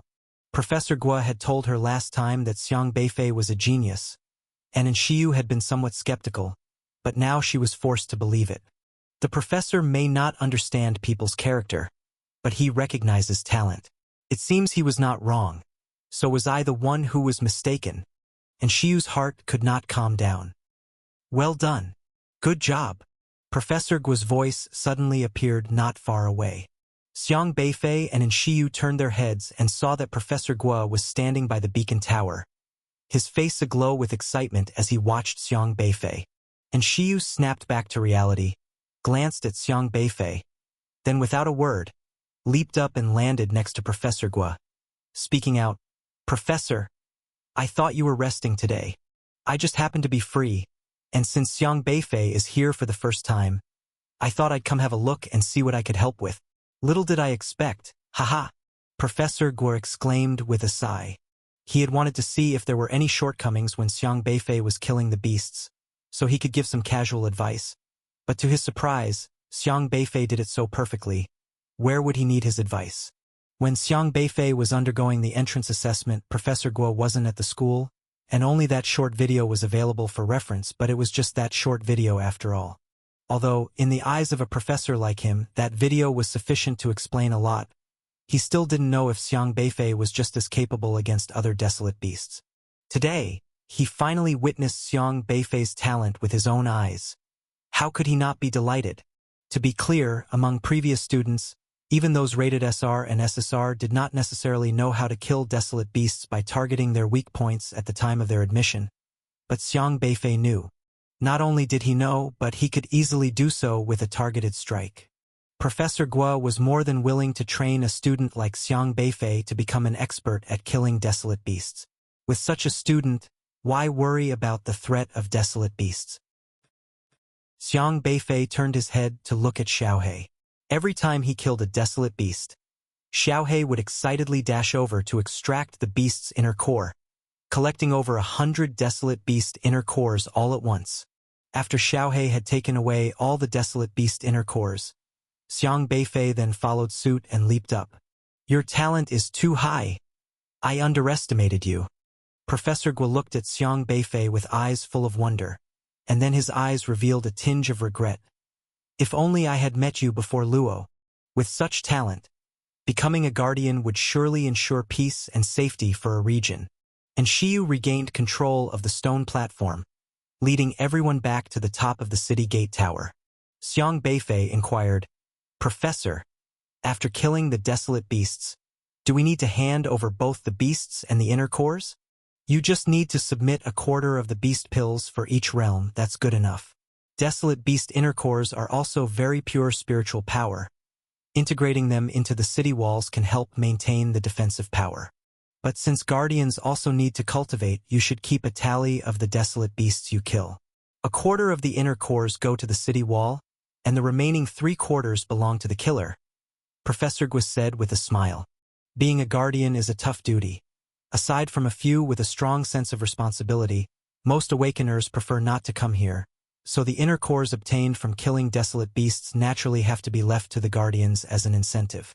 Guardians face relatively low danger when killing desolate beasts since everyone acts together, coordinating with each other, and relying on the protection of the city walls, which gives them a natural advantage. If they are outmatched, they can simply retreat to the city wall. As long as there isn't a large-scale beast tide, casualties are rare. Therefore, it's convenient for guardians to obtain beast pills. At least it's much easier than for the pioneers. They just wait for the desolate beasts to come to them. If a cultivator in need of beast pills chooses to be a guardian, it's a good choice.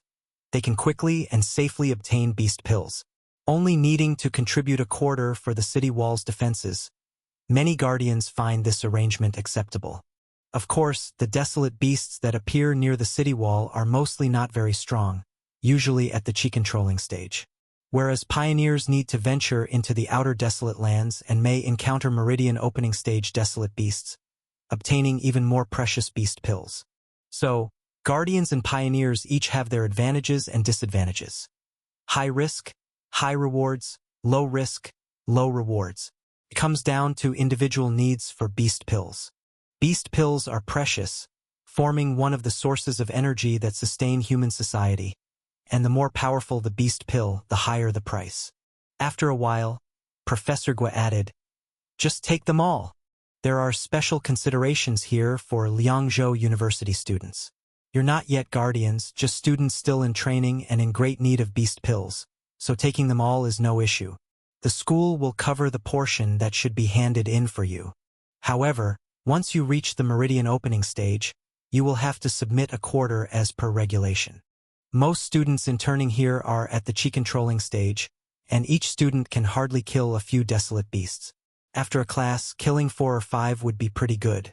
Not everyone is like Xiang Beifei, who kills desolate beasts without blinking an eye.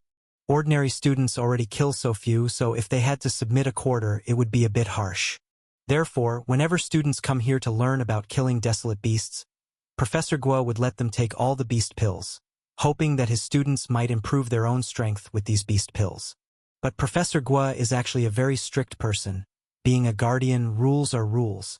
So, he keeps track of how many beast pills the students take and then personally goes to the outer desolate lands to kill the same number of desolate beasts, replenishing what the students should have contributed. This act is presented as the school contributing, but in reality, he does it himself.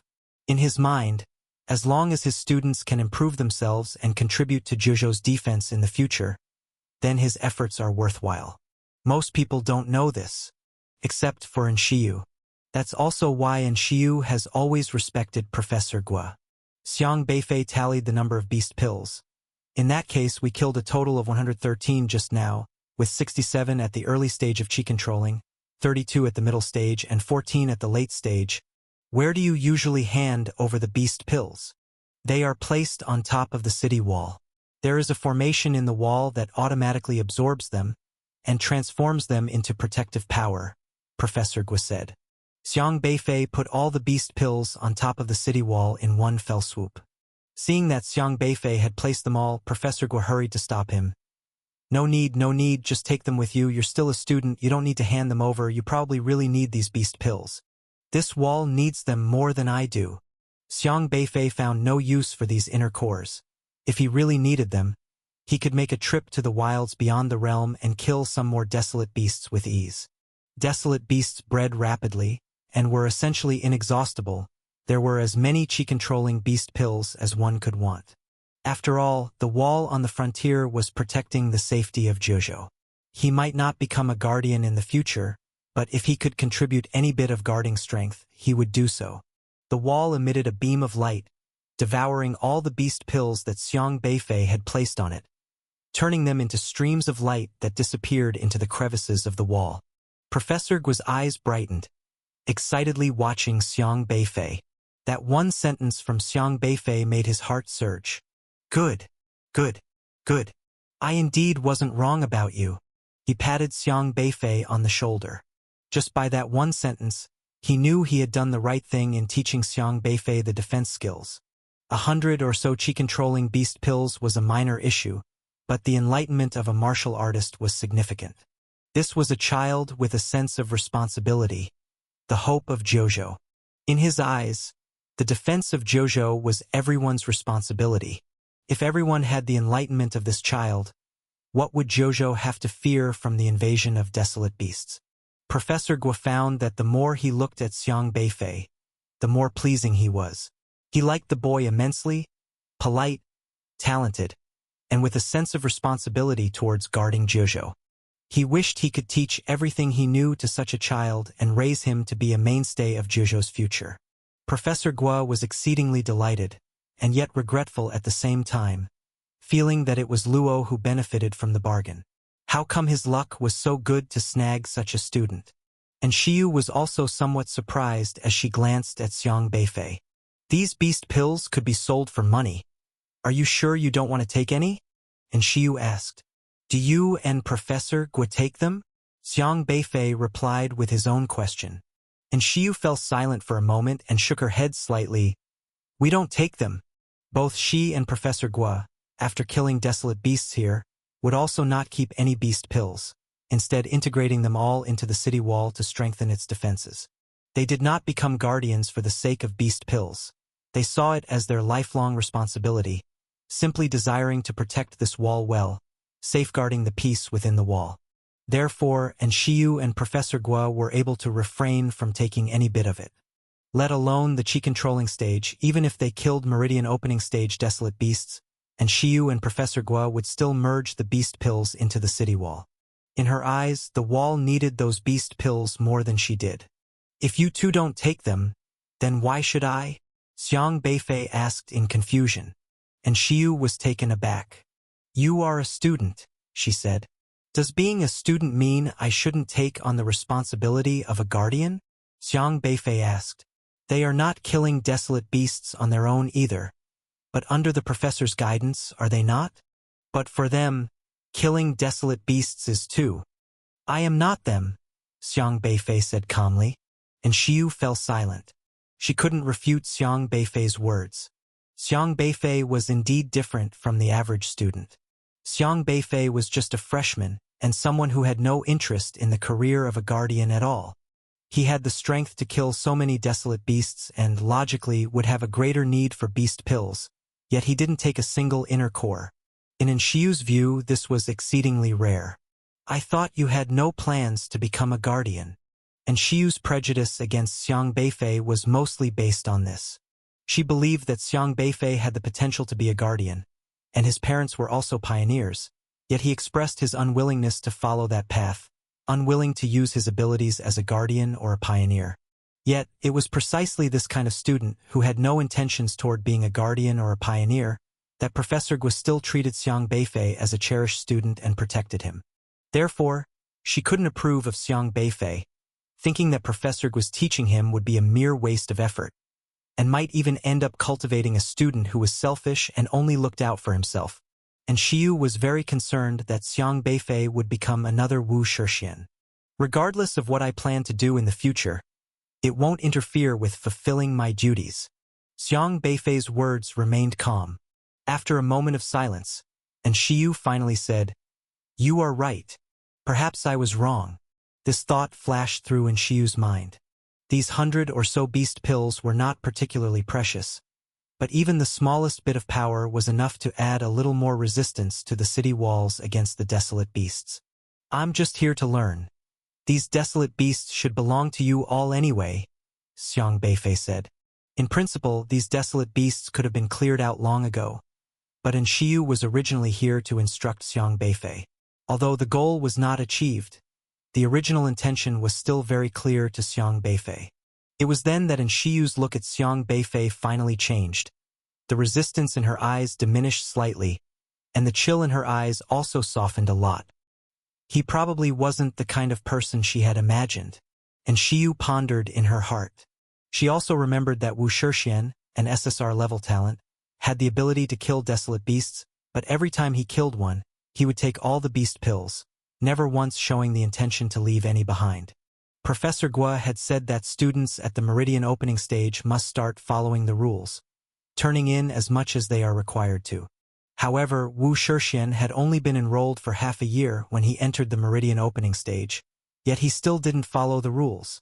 Probably because Wu Shixian was of SSR-level talent, the professor thought he needed more beast pills to improve himself, so he didn't say much, took Wu Shixian's share upon himself, and then went to the outer desolate lands to turn it in on Wu Shixian's behalf. But in reality, Wu Shixian of SSR level was not an ordinary student, and it was very easy for him to kill desolate beasts. Whatever he wanted, he could obtain by making a trip to the outer desolate lands on his own. Yet, he still chose to exploit the convenience of being a student to kill desolate beasts on this side of the city walls and take everything. What's more important, beast pills from beasts at the chi-controlling stage weren't of much use to him, yet he wanted them all. This was because Wu Shixian knew that Professor Guo would make up for it, so he always took them with a clear conscience. And Shiyu came to understand this situation because there was a list in Professor Guo's computer. Every time a student killed a certain number of desolate beasts and needed to compensate, he would record it and then turn it in on the student's behalf according to the list. As Professor Guo's teaching assistant, and Shiyu saw in the list that Wu Shixian from enrollment until graduation never turned in a single beast pill. Professor Guo had covered for them all. This made her quite angry with SSR-level Wu Shixian. Wu Shixian never added an ounce of defensive power to the city walls. He only knew how to take, never to give.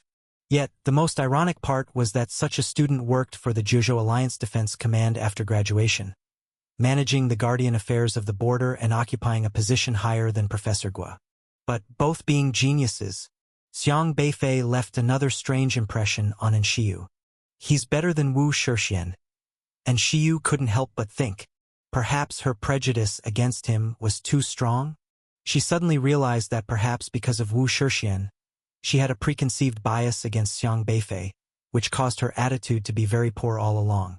Maybe not all students are like Wu Shixian, and Shiyu wasn't sure in her heart. But she was very eager to verify whether Xiang Beifei was the kind of person she wanted to see. Someone who learned their skills from Professor Guo and Professor Luo and remembered the favor, treating the two elders kindly. As long as Xiang Bei didn't turn out like Wu Shixian and hurt Professor Guo and Professor Luo, and Shiyu could let go of any prejudices against Xiang Beifei. After a while, and Shiyu asked again, "Do you want the desolate beasts' corpses?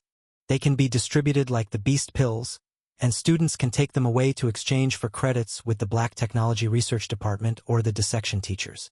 "No need. Then I will donate them to the school in your name. Many of the school's dissection teachers need desolate beast corpses, and those people at the Black Technology Development Center also need them for research. This way, it will be very convenient for you to apply for those tools to combat desolate beasts in the future." And Shiyu said, There are such benefits." Xiang Beifei had not thought of this because the last time he went to the outer desolate lands, it was Fan Kai and Sun Yushan who applied for the Black Technology.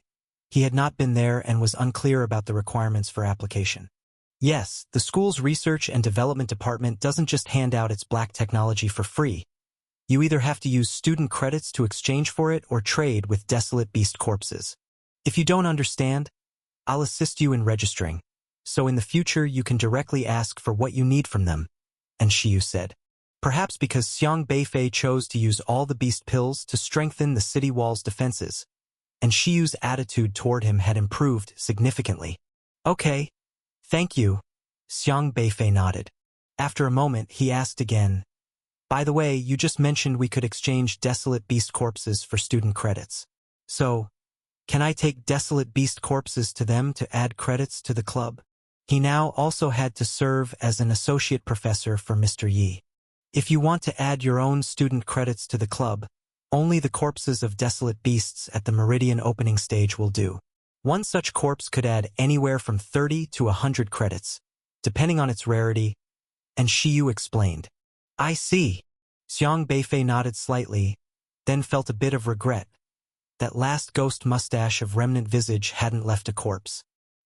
Professor Gua asked from the side, I just saw you using my counter spear to kill the flower-whiskered demon underground. It seems you have mastered about 60% of it.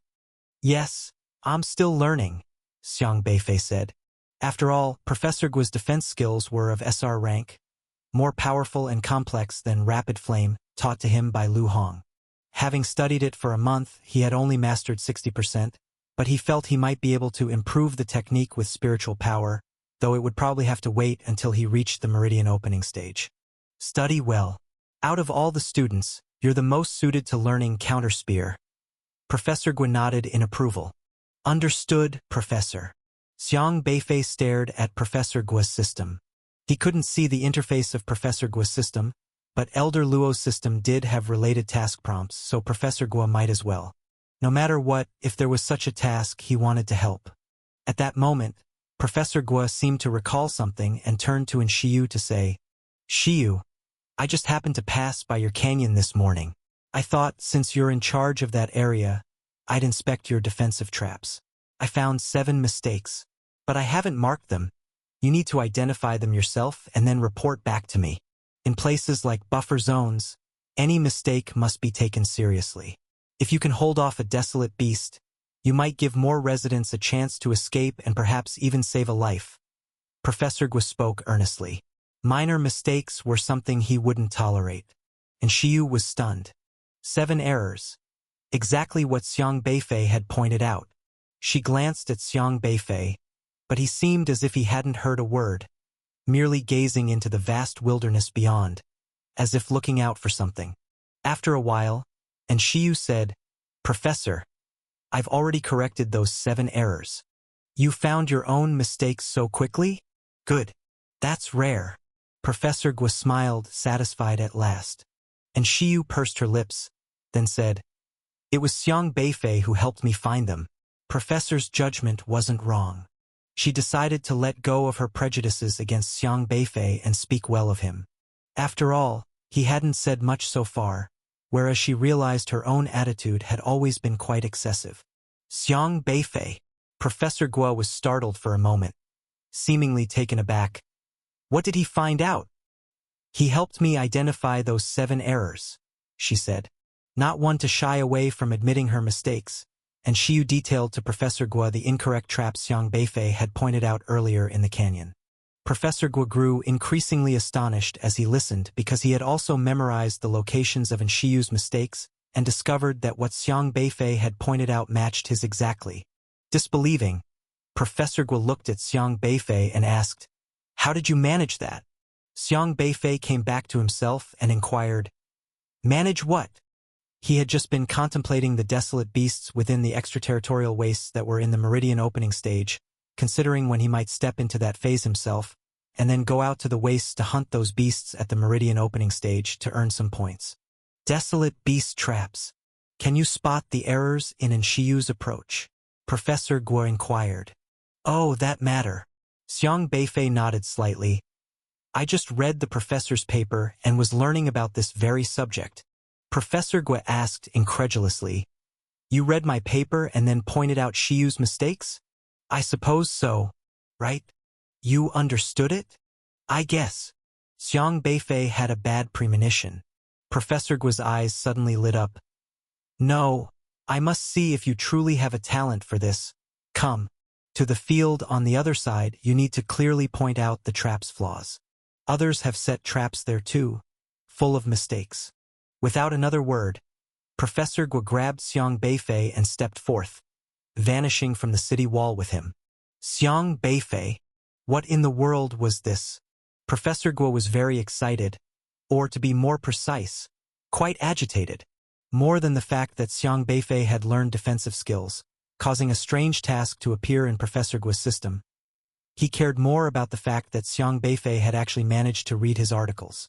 Every time Professor Guo summarized a new defensive theory, he would integrate it into a paper written in layman's terms to be posted on the school's network for everyone to consult.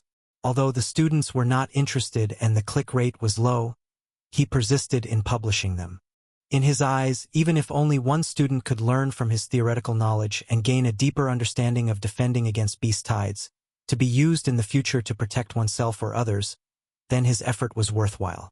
Professor Guo couldn't wait to see just how much of his defensive theories Xiang Beifei had grasped. This was far more important to him than any task in his system. Xiang Beifei was rather helpless against the enthusiastic Professor Guo, and by the time he had steadied his footing, he had been dragged into a vast, open field. From here one could see the city wall in the distance. If a beast tide breached the wall, it would also surge over here. This was the second line of defense. 1 minute later, and Shiyu rushed over as well. Many traps have been laid in this field to block the desolate beasts, set by another advanced student, but there are countless flaws. Tell me, how many traps will not be triggered or will cause a chain reaction failure due to accidental activation by unintended beasts? Professor Guo pointed across the wild lands with hopeful eyes, then handed Xiang Beifei a notebook and a pen, and Shiyu was by the side in silent contemplation, calculating the arrangement of the traps in the area. Her attitude towards Xiang Beifei had improved significantly, but she still harbored a competitive spirit. She was an SR after all and had been studying defense theories under Professor Guo for so long. Aspiring to be someone like Professor Guo in the future, how could she permit herself to lose to Xiang Beifei, someone who didn't wish to become a guardian? Xiang Beifei took the paper and pen, tentatively asked, "Professor, what if I'm wrong?" "It's okay to be wrong. Young people are bound to make mistakes. If you're wrong, then I will teach you where you went astray until you get it right," Professor Guo said. Xiang Beifei sighed. He had made his own bed and now must lie in it. Had he known earlier at Shiyu's Canyon incident not to speak out of turn. Now caught by the enthusiastic Professor Guo, if he didn't speak up, he'd probably have to listen to Professor Guo repeat everything he already knew. Such a waste of time. All right then. Xiang Beifei planned to get this over with as soon as possible. He looked around, took a few steps through the field, then started inspecting the area covered in weeds and low shrubs.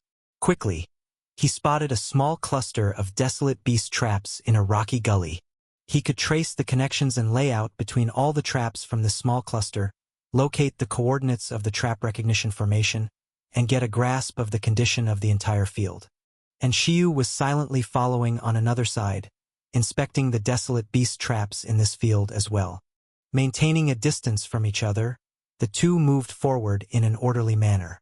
The field was vast, but Xiang Beifei, eager to save time, hastened his steps and was nearly running across this field of hope.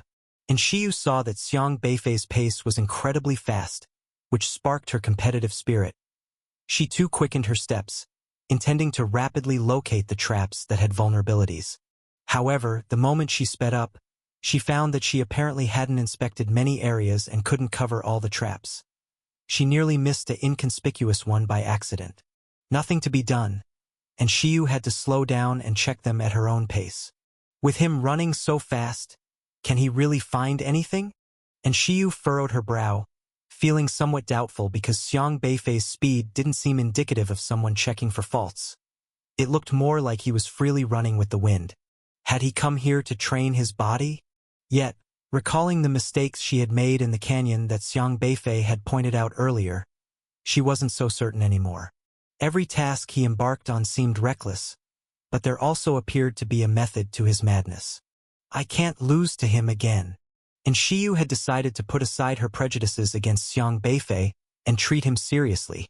She had to prove something. She concentrated, focusing intently on the ground beneath her, using Professor Guo's theories to search for the most elusive shortcomings in this field. 20 minutes later, Xiang Beifei had finally run through the entire field and then made his way back to Professor Guo, writing and sketching on a piece of paper as he walked. It was already filled with coordinates of traps in the field. Professor Guo had a set of theories for laying traps, which required first engraving a formation with spiritual power to identify the types of desolate beasts. With this grand formation, a simple set of coordinates was established. "You finished checking already?" Professor Guo was somewhat skeptical because the time Xiang Beifei had taken was almost the same as his own checking time. He was familiar with his theories on defensive power, so a glance was usually enough for him to understand, and fast speed was natural for him. But Xiang Beifei was just a freshman. How could he discern so easily while running so fast? "Let me finish writing." Xiang Beifei had completed his inspection, but he still hadn't completely recorded everything as this field, just as Professor Guo had said, was indeed riddled with errors. There were about 100 incorrect coordinates, and it would take time to write them all down. Professor Guo watched Xiang Beifei skeptically but didn't disturb him. Done. 5 minutes later, Xiang Beifei finished writing down all the trap coordinates, but he didn't hurry to show them to Professor Guo. Instead, he glanced at Shiyu, who was still checking the field, and asked, "Should we wait for her?" Professor Guo looked up at Shiyu, who was inspecting at a distance, and seemed to think of something. "Does Shiyu also wish to try?" Professor Guo knew his student Shiyu well. She was incredibly strict with herself, striving for perfection in everything, especially her studies. She never slacked off and was accustomed to outshining others, making a concerted effort to prove that she could excel in the profession of guardian. "You show me first, she'll probably need some more time," said Professor Guo. "Okay." Xiang Beifei handed over his notebook to Professor Guo. Professor Guo flipped through the coordinates on the first page, his eyes reflecting admiration as he nodded slightly. "Not bad." Turning to the second page, surprise began to color his expression. "Interesting." Turning to the third page, his gaze grew more serious. This.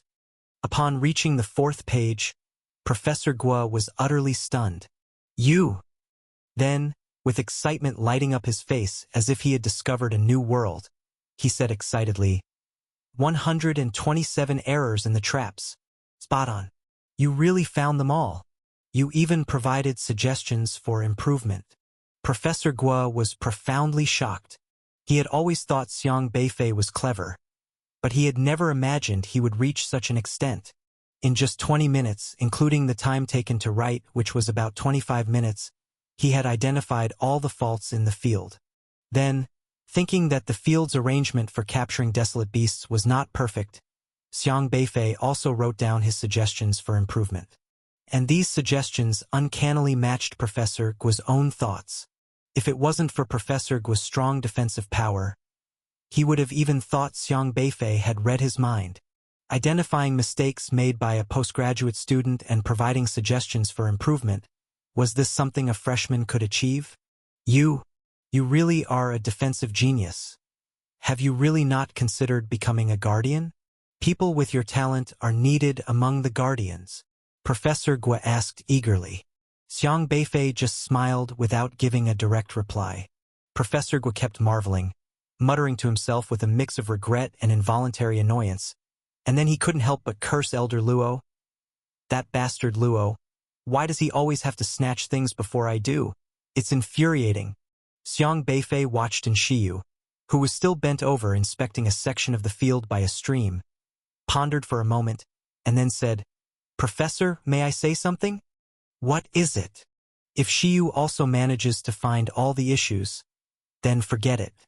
But if she misses a few, she might ask me how many I found. Then you can just tell her that I found fewer mistakes than she did," said Xiang Beifei. Not quite understanding, Professor Guo asked, "Why?" "She's trying hard to be a competent guardian, protecting the frontiers," Xiang Beifei said as he looked at Shiyu's silhouette, adding, "What she needs most is for her confidence to remain unshaken." Professor Guo was momentarily stunned before asking, "But you should be better than her, and by telling her the truth, she will strive harder to learn and then try to match up to you, right?" "She doesn't need to match up to me." Xiang Beifei shook his head. looking at Professor Gua and said, "She should aspire to match you. You are the backbone of Zhuzhou's guardians, not me. I am just an amateur outsider. You are the role model and belief she should follow." Professor Gua stared blankly at Xiang Beifei. He hadn't expected Xiang Beifei to say such a thing. She has always wanted to follow her father's path, striving to become a guardian like the professor. But I never thought about becoming a guardian. And if I had to choose, I might become a pioneer, he continued. Xiang Beifei continued, "Since she and I are not destined to follow the same path, why should I undermine her on this path of a guardian? He had no relationship or conflicts of interest with her anyway. She can think whatever she wants, and he need not concern himself with her opinion. But undeniably, even if Enshiyu held criticisms against him, what she would do in the future was still for the sake of guarding Zhuzhou, protecting the people of this land, and ensuring its peace. Such a guardian deserves respect and also needs some confidence to support her. What's most important is that the girl, though seemingly annoyed in her attitude, was ultimately doing it for Professor Gua. Perhaps because Wu Shixian had hurt her, she used a cold facade to disguise herself, warding off everyone. But Xiang Beifei knew that regardless of her attitude towards him, this girl still harbored conscience and a great sense of responsibility within her. She respected Professor Gua and worked hard to protect him from deception, to follow her father's path, and to become a qualified guardian responsible for protecting Zhuzhou. People who have been hurt by others often enclose their inner worlds and become less trusting of others as a form of self-protection. Once bitten, twice shy, and Enshiyu was very afraid that Xiang Beifei was the second Wu Shixian. But Xiang Beifei was not a petty person and had no interest in quarreling with such a girl. Professor Gua was silent for a moment, vaguely understanding Xiang Beifei's point. "You are a good kid," he couldn't help but exclaim. Having the chance to defeat an SR-level Enshiyu, any student would likely boast about it as much as possible, wanting everyone to know they were capable of it. But Xiang Beifei had not, as he never planned to prove he was better than Enshiyu. He had no mood for it, also no need. Professor Gua was quite moved. Perhaps excellent people are just like that, never needing to prove anything to anyone because their very existence explains everything. Professor Gua began to curse Elder Luo again, always believing that the reason Xiang Beifei did not become a guardian was surely due to Elder Luo, who had dragged him to become a pioneer. About half an hour later, Enshiyu also returned, still seeming hesitant and possibly pondering whether those desolate beast traps counted as mistakes. She lifted her head and saw Xiang Beifei sitting on a rock, deep in thought. "Have you finished checking?" Professor Gua asked with a smile. "Yes," Enshiyu nodded. "How did it go? How many mistakes in the desolate beast traps did you find?" Professor Gua asked. "How many did he find?" Enshiyu asked. Professor Gua glanced at Xiang Beifei and said, "You tell us first."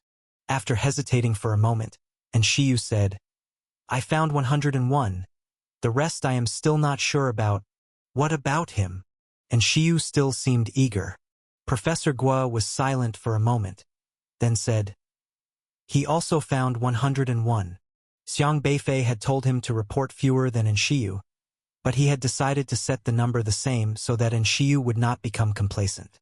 Enshiyu's demeanor seemed to relax a bit. The same number, good. She hadn't lost to him.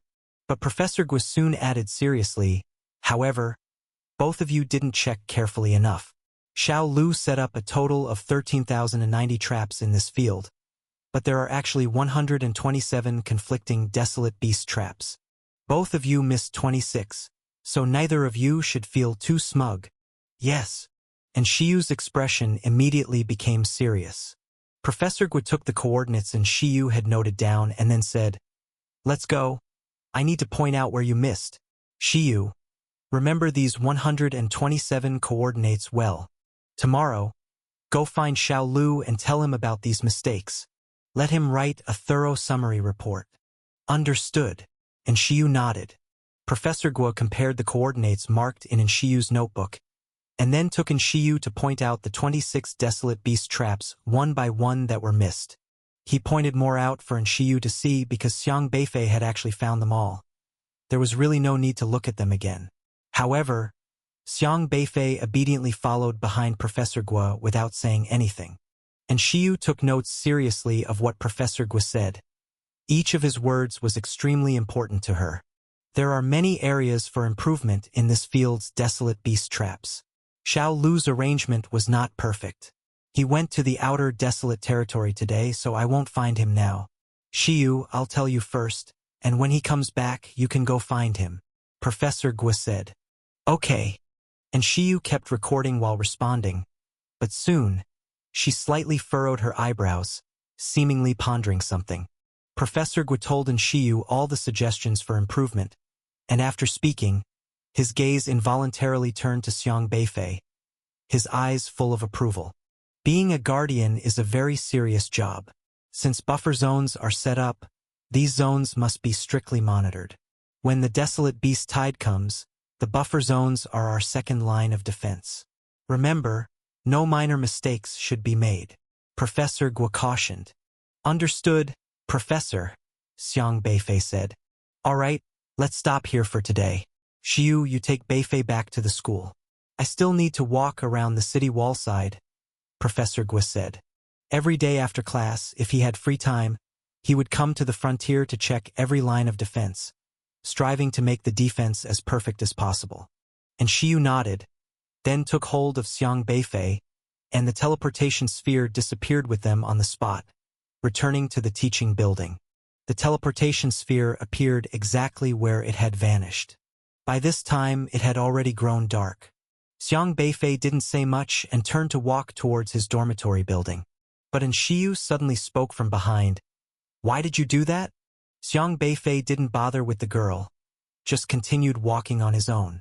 Yet, Shiyu blocked his path, staring at Xiang Beifei. Do what? Xiang Beifei asked. Professor Guo is not a good liar. And Shiyu looked at Xiang Beifei. You found 127 spots, not 101, didn't you? Xiang Beifei furrowed his brows, thoughtfully looking at Shiyu. And Shiyu said softly, I'm not a sore loser. Is that what you think? To me, a loss is a loss. There's nothing about not being able to accept it. Since I've lost, I'll just work harder to defeat you, Shiyu said. Xiang Beifei looked at Shiyu and said, You are very strange. What does defeating me prove? It proves I'm better than you. But why? Xiang Beifei asked. Why what? Shiyu said, I won't be a guardian in the future. So why do you want to prove you're better than someone who won't even be a guardian? Xiang Beifei asked doubtfully. The benchmark for a guardian is Professor Guo. Shouldn't you be proving you're better than him, not me? Shiyu was taken aback. For a moment, she said discontentedly. But if I can't even surpass you, an outsider, how can I even talk about catching up with Professor Guo? Xiang Beifei calmly said, Even if you prove you're better than me, so what? In the field of guardians, Professor Guo is always a height I can't reach. I'll never match his achievements in defense in my lifetime. You're no longer a student. Are you just satisfied with surpassing me and not him? Then your purpose in striving is too pitiful. Shiyu was choked by Xiang Beifei's words. Xiang Beifei sidestepped Shiyu and continued walking forward, speaking as he went. You aim to be a guardian, and a guardian is tasked with protecting the safety of Jiuzhou's lands. A good guardian should have goals like Professor Guo, researching various methods to keep desolate beasts at bay, learning to innovate their own defensive theories, and striving to surpass role models like Professor Guo, rather than proving oneself better than other amateur classmates, which is completely meaningless. If I were you, I would delve deeply into Professor Guo's theories and practices. Since you've chosen to be a guardian, you should aim to become a leader in this sacred profession. Not just to stand out among your peers, and even less so when I'm an outsider. Xiang Beifei was actually very clear that Shiyu could not surpass him. The most direct reason was that she didn't have the ability. Xiang Beifei, with his ability to learn by analogy, had studied Professor Guo's theories and had a thorough understanding of defensive knowledge. Once he finished studying all of Professor Guo's papers and insights, he would almost catch up to Professor Guo, which wouldn't take him long. What he lacked, compared to Professor Guo, was seasoned defensive experience and profound cultivation. Both were learning Professor Guo's theoretical knowledge, But Xiang Beifei would always grasp it better than Enshiyu. If Enshiyu saw him as a target to surpass, she would live a life of exhaustion. Even without exaggeration, she might become so exhausted that she'd close herself off. After realizing she couldn't surpass an outsider, she might waver in her beliefs and doubt whether she was really fit to take the path of a guardian. Xiang Beifei didn't want the guardian industry to lose such a girl because of him. But if Enshiyu's goal was to surpass Professor Gua, even if she couldn't match up to him, her self-esteem wouldn't be hurt because in her heart, it was natural for Professor Gua to be better than her. With this mindset, she would still have the conviction to follow in Professor Gua's footsteps. Xiang Beifei continued, "If you just want a college degree to find a job after graduation, then you can take me as a role model to surpass. But if you are unwavering in walking the path your father didn't finish and dedicate yourself to being a guardian, then you should aim to surpass Professor Gua. Once you surpass Professor Gua, you will naturally surpass an amateur like me." The only way Enshiyu might surpass Xiang Beifei was by exploring and innovating her own defensive theory. When her theory moved beyond what she learned from Professor Gua and included her own innovations, then she might have a slight chance to surpass Xiang Beifei. In fact, the likelihood was still small because as soon as Enshiyu innovated, Xiang Beifei could almost effortlessly learn by analogy. But at least at that moment, Enshiyu had broken through her own limitations, setting Beifei, who had no interest in delving into defensive theories, as a goal would make it hard for her to reach that level. Look further ahead, and don't forget why you started. Xiang Beifei's figure had already gradually vanished into the darkness, leaving his voice echoing in Enshiyu's ears. Don't forget why you started. Enshiyu watched in the direction Xiang Beifei had left, murmuring to herself. As if she had undergone an enlightening moment, she seemed to have a sudden clarity. She was a person with a strong competitive spirit, always wanting to prove she was better than her peers and to carry on her father's legacy. Hence, she studied hard and had become one of the best among her contemporaries. But how could her vision be limited to her peers? Yes, what does it matter if she was better than her peers? Now, as a teaching assistant, she was supposed to aim for surpassing Professor Gua. What kind of person are you, really? Enshiyu was becoming increasingly puzzled by this boy 1 year her junior, wondering why his actions and words were always so logical, why his talent was higher than hers, and why even his views on guardians seemed more correct than her own. She had held significant prejudice against Xiang Beifei, but his words and actions were shaking her biases. This boy, immensely talented but never putting on airs or showing any sense of superiority, was very different from the typical SSRs, lacking the arrogant air that SSRs carried. Most importantly, he wasn't even an SSR awakener, and Shiyu's mind was filled with images of Xiang Beifei, his words lingering, the person he was, and the things he had said and done, all of which disturbed her heart. Have I been too narrow-minded towards both the profession of guardians and my opinion of him? And Shiyu's heart was in turmoil. Her role as a guardian made her wary of many things, a professional ethic she had to possess. How could she deal with the cunning, desolate beasts without a sense of vigilance? But when she did become alert, sometimes she found herself raising her guard against people involuntarily. Especially after what happened with Wu Shixian, she couldn't bring herself to trust anyone. But this time, was it really because she was too guarded? And Shiyu stood pondering for a full half-hour until the laughter of students passing by in the campus interrupted her thoughts, pulling her back to reality. Taking a deep breath, she turned and walked toward her dormitory. The next day, Xiang Beifei had just finished his class on Introduction to Defensive Juzhou when he ran into Enshiyu in the hallway. "Can you come with me alone for a moment?" Enshiyu looked very tired, as if she hadn't slept all night. "What's wrong now?" Xiang Beifei wondered if she had gone fishing last night. Enshiyu gestured for him to follow, and only stopped when there was no one around. She looked at Xiang Beifei, took a deep breath and said, "I want to apologize to you." "Oh, okay." After listening, Xiang Beifei nodded slightly, then turned to leave. He was in a hurry to find Elder Luo. And Shiyu paused, grabbed Xiang Beifei's arm, and said seriously, "I'm serious.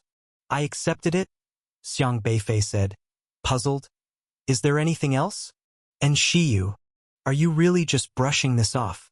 It took a lot of courage for me to come and apologize to you. And Shiyu asked, I spoke to you with so much prejudice yesterday, and you don't mind? There are so many people who are prejudiced against me. One more doesn't matter. I don't care. Xiang Beifei was used to it.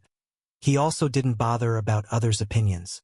After all, anyone who annoyed him would just get fleeced, plain and simple. And Shiyu clenched her teeth and said, I'm not like them. My prejudice against you wasn't because of your N-tier system talent. Oh. Xiang Beifei still didn't care. He was too lazy to worry about the reasons behind Shiyu's prejudices against him.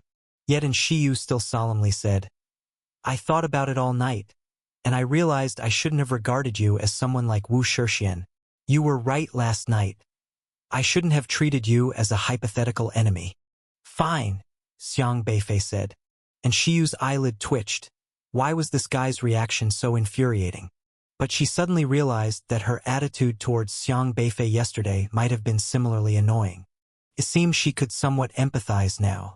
Thinking this, and Shiyu felt increasingly upset. I know my attitude was too much yesterday, and you probably dislike me, but no matter what, I apologize. I only hope you can agree to that one thing. And Shiyu said, That thing. I know you want to follow your own path, not be bound by the responsibilities of the previous generation, and I won't moral kidnap you anymore. But I only have this one request, no matter what profession you pursue in the future, whether or not you work for the Jiuzhou Alliance, please do not harm Professor Guo and Professor Luo. Especially Professor Guo. He is a very important person to me. And Shiyu's voice was very solemn. She could see that Xiang Beifei had great potential, and if he worked for the Jiuzhou Alliance with his abilities, he could certainly climb to a high position just like the N-tier Shang Tianxiong. You still think I would harm them? Xiang Beifei asked. And Shiyu hung her head. She wanted to trust Xiang Beifei unilaterally, but having experienced what happened with Wu Shixian, she couldn't trust someone so one-sidedly anymore. I think you wouldn't, but I can't be sure. I don't even understand you. I just... She didn't know how to explain. She wanted to convince herself, but a trace of worry still lingered, making her feel uneasy. You seem to lack a sense of security? Xiang Beifei asked. And Shiyu gritted her teeth. It was as if Xiang Beifei had touched a sore spot, her eyes seemingly showing a hint of desolation. A girl who had lost her father wandered alone in a foreign land, striving to follow her father's path. But no matter how strong she was, she ultimately remained a helpless girl here, like a duckweed swaying in the storms at the border. If she didn't lack a sense of security inside, then why would she protect herself with a cold exterior? I won't, Xiang Beifei said, and Shiyu looked relieved. Although Xiang Beifei's words held no binding force, they seemed like a small assurance to her. Thank you, she said. No need. Xiang Beifei turned to leave, but after 2 steps, he stopped and asked, I don't quite understand. If you don't like how people like Professor Guo are suppressed by people like Wu Shixian, then why don't you join the Jiuzhou Alliance? And Shiyu murmured in a low voice, Because my father is in eternal sleep here, I have to walk his path. That shouldn't be your reason, Xiang Beifei said earnestly. You said you disliked how people who rely solely on the SSR system like Wu Shixian rise to the top, suppressing someone with real talent like Professor Guo. Then why don't you change all this? And Shiyu was startled, stammering, I don't know if I have the capability. You are an SR-level awakener. The Jiuzhou Alliance values both SR and SSR-level individuals greatly. They need people like you to bolster their ranks. So if you worked at the Alliance, you'd start at a much higher position than many students. With your talent and strength, you could certainly do better than others. I don't think you'd be inferior to Wu Shixian at all, Xiang Beifei said. But, you know Mr. Yi, why he left the school to work as a consultant at the Alliance for a whole year last year? Xiang Beifei asked. And Shiyu hesitated, then shook her head slightly. She had just enrolled last year, and by that time, Yi Changfeng was no longer at the school, and she hadn't learned the details. Because he's a disciple of Professor Luo. He's also my senior brother. There was great contention regarding Professor Luo at the Jiuzhou Alliance. So Mr. Yi knew well that he had to work there to secure a certain degree of influence in his own way. Only then, when the alliance makes any decisions that could harm Professor Luo, he could step in and influence the high-ranking officials, Xiang Beifei said. Xiang Beifei was actually quite aware of this. When he first met Yi Changfeng, he had mentioned that he disliked the alliance's talent selection system, saying that adding extra points for S-level students was unfair to others. At that time, Xiang Beifei had countered, asking why Yi Changfeng didn't change it if he disliked it. Yi Changfeng had only given a bitter smile then and said that the group was too obstinate, without giving a detailed answer. But Xiang Beifei later heard about Elder Luo's situation, and he began to dimly understand that Yi Changfeng's year as a consultant at the Alliance was his way of trying to change things. Now, Yi Changfeng was somewhat recognized at the Alliance, certainly as an unflappable SR-level sword cultivator with sufficient capability and power to intimidate many. So, after Yi Changfeng returned to the school, Xiang Beifei had been relentlessly trying to help him earn society points, secure the position of assistant professor, to obtain greater influence within the school's authority. To change the status quo, one must possess the status needed for change. And Shiyu was somewhat surprised. So that's it. You want to be a protector, and that is fine. But if you dislike how Professor Gua is being suppressed by Wu Shixian, then you should suppress Wu Shixian. Professor Gua wants to teach students, so he does not want to work at the Alliance, but you are different. If you really want to protect Professor Gua, you should consider a role in the Zhuzhou Alliance's defense department.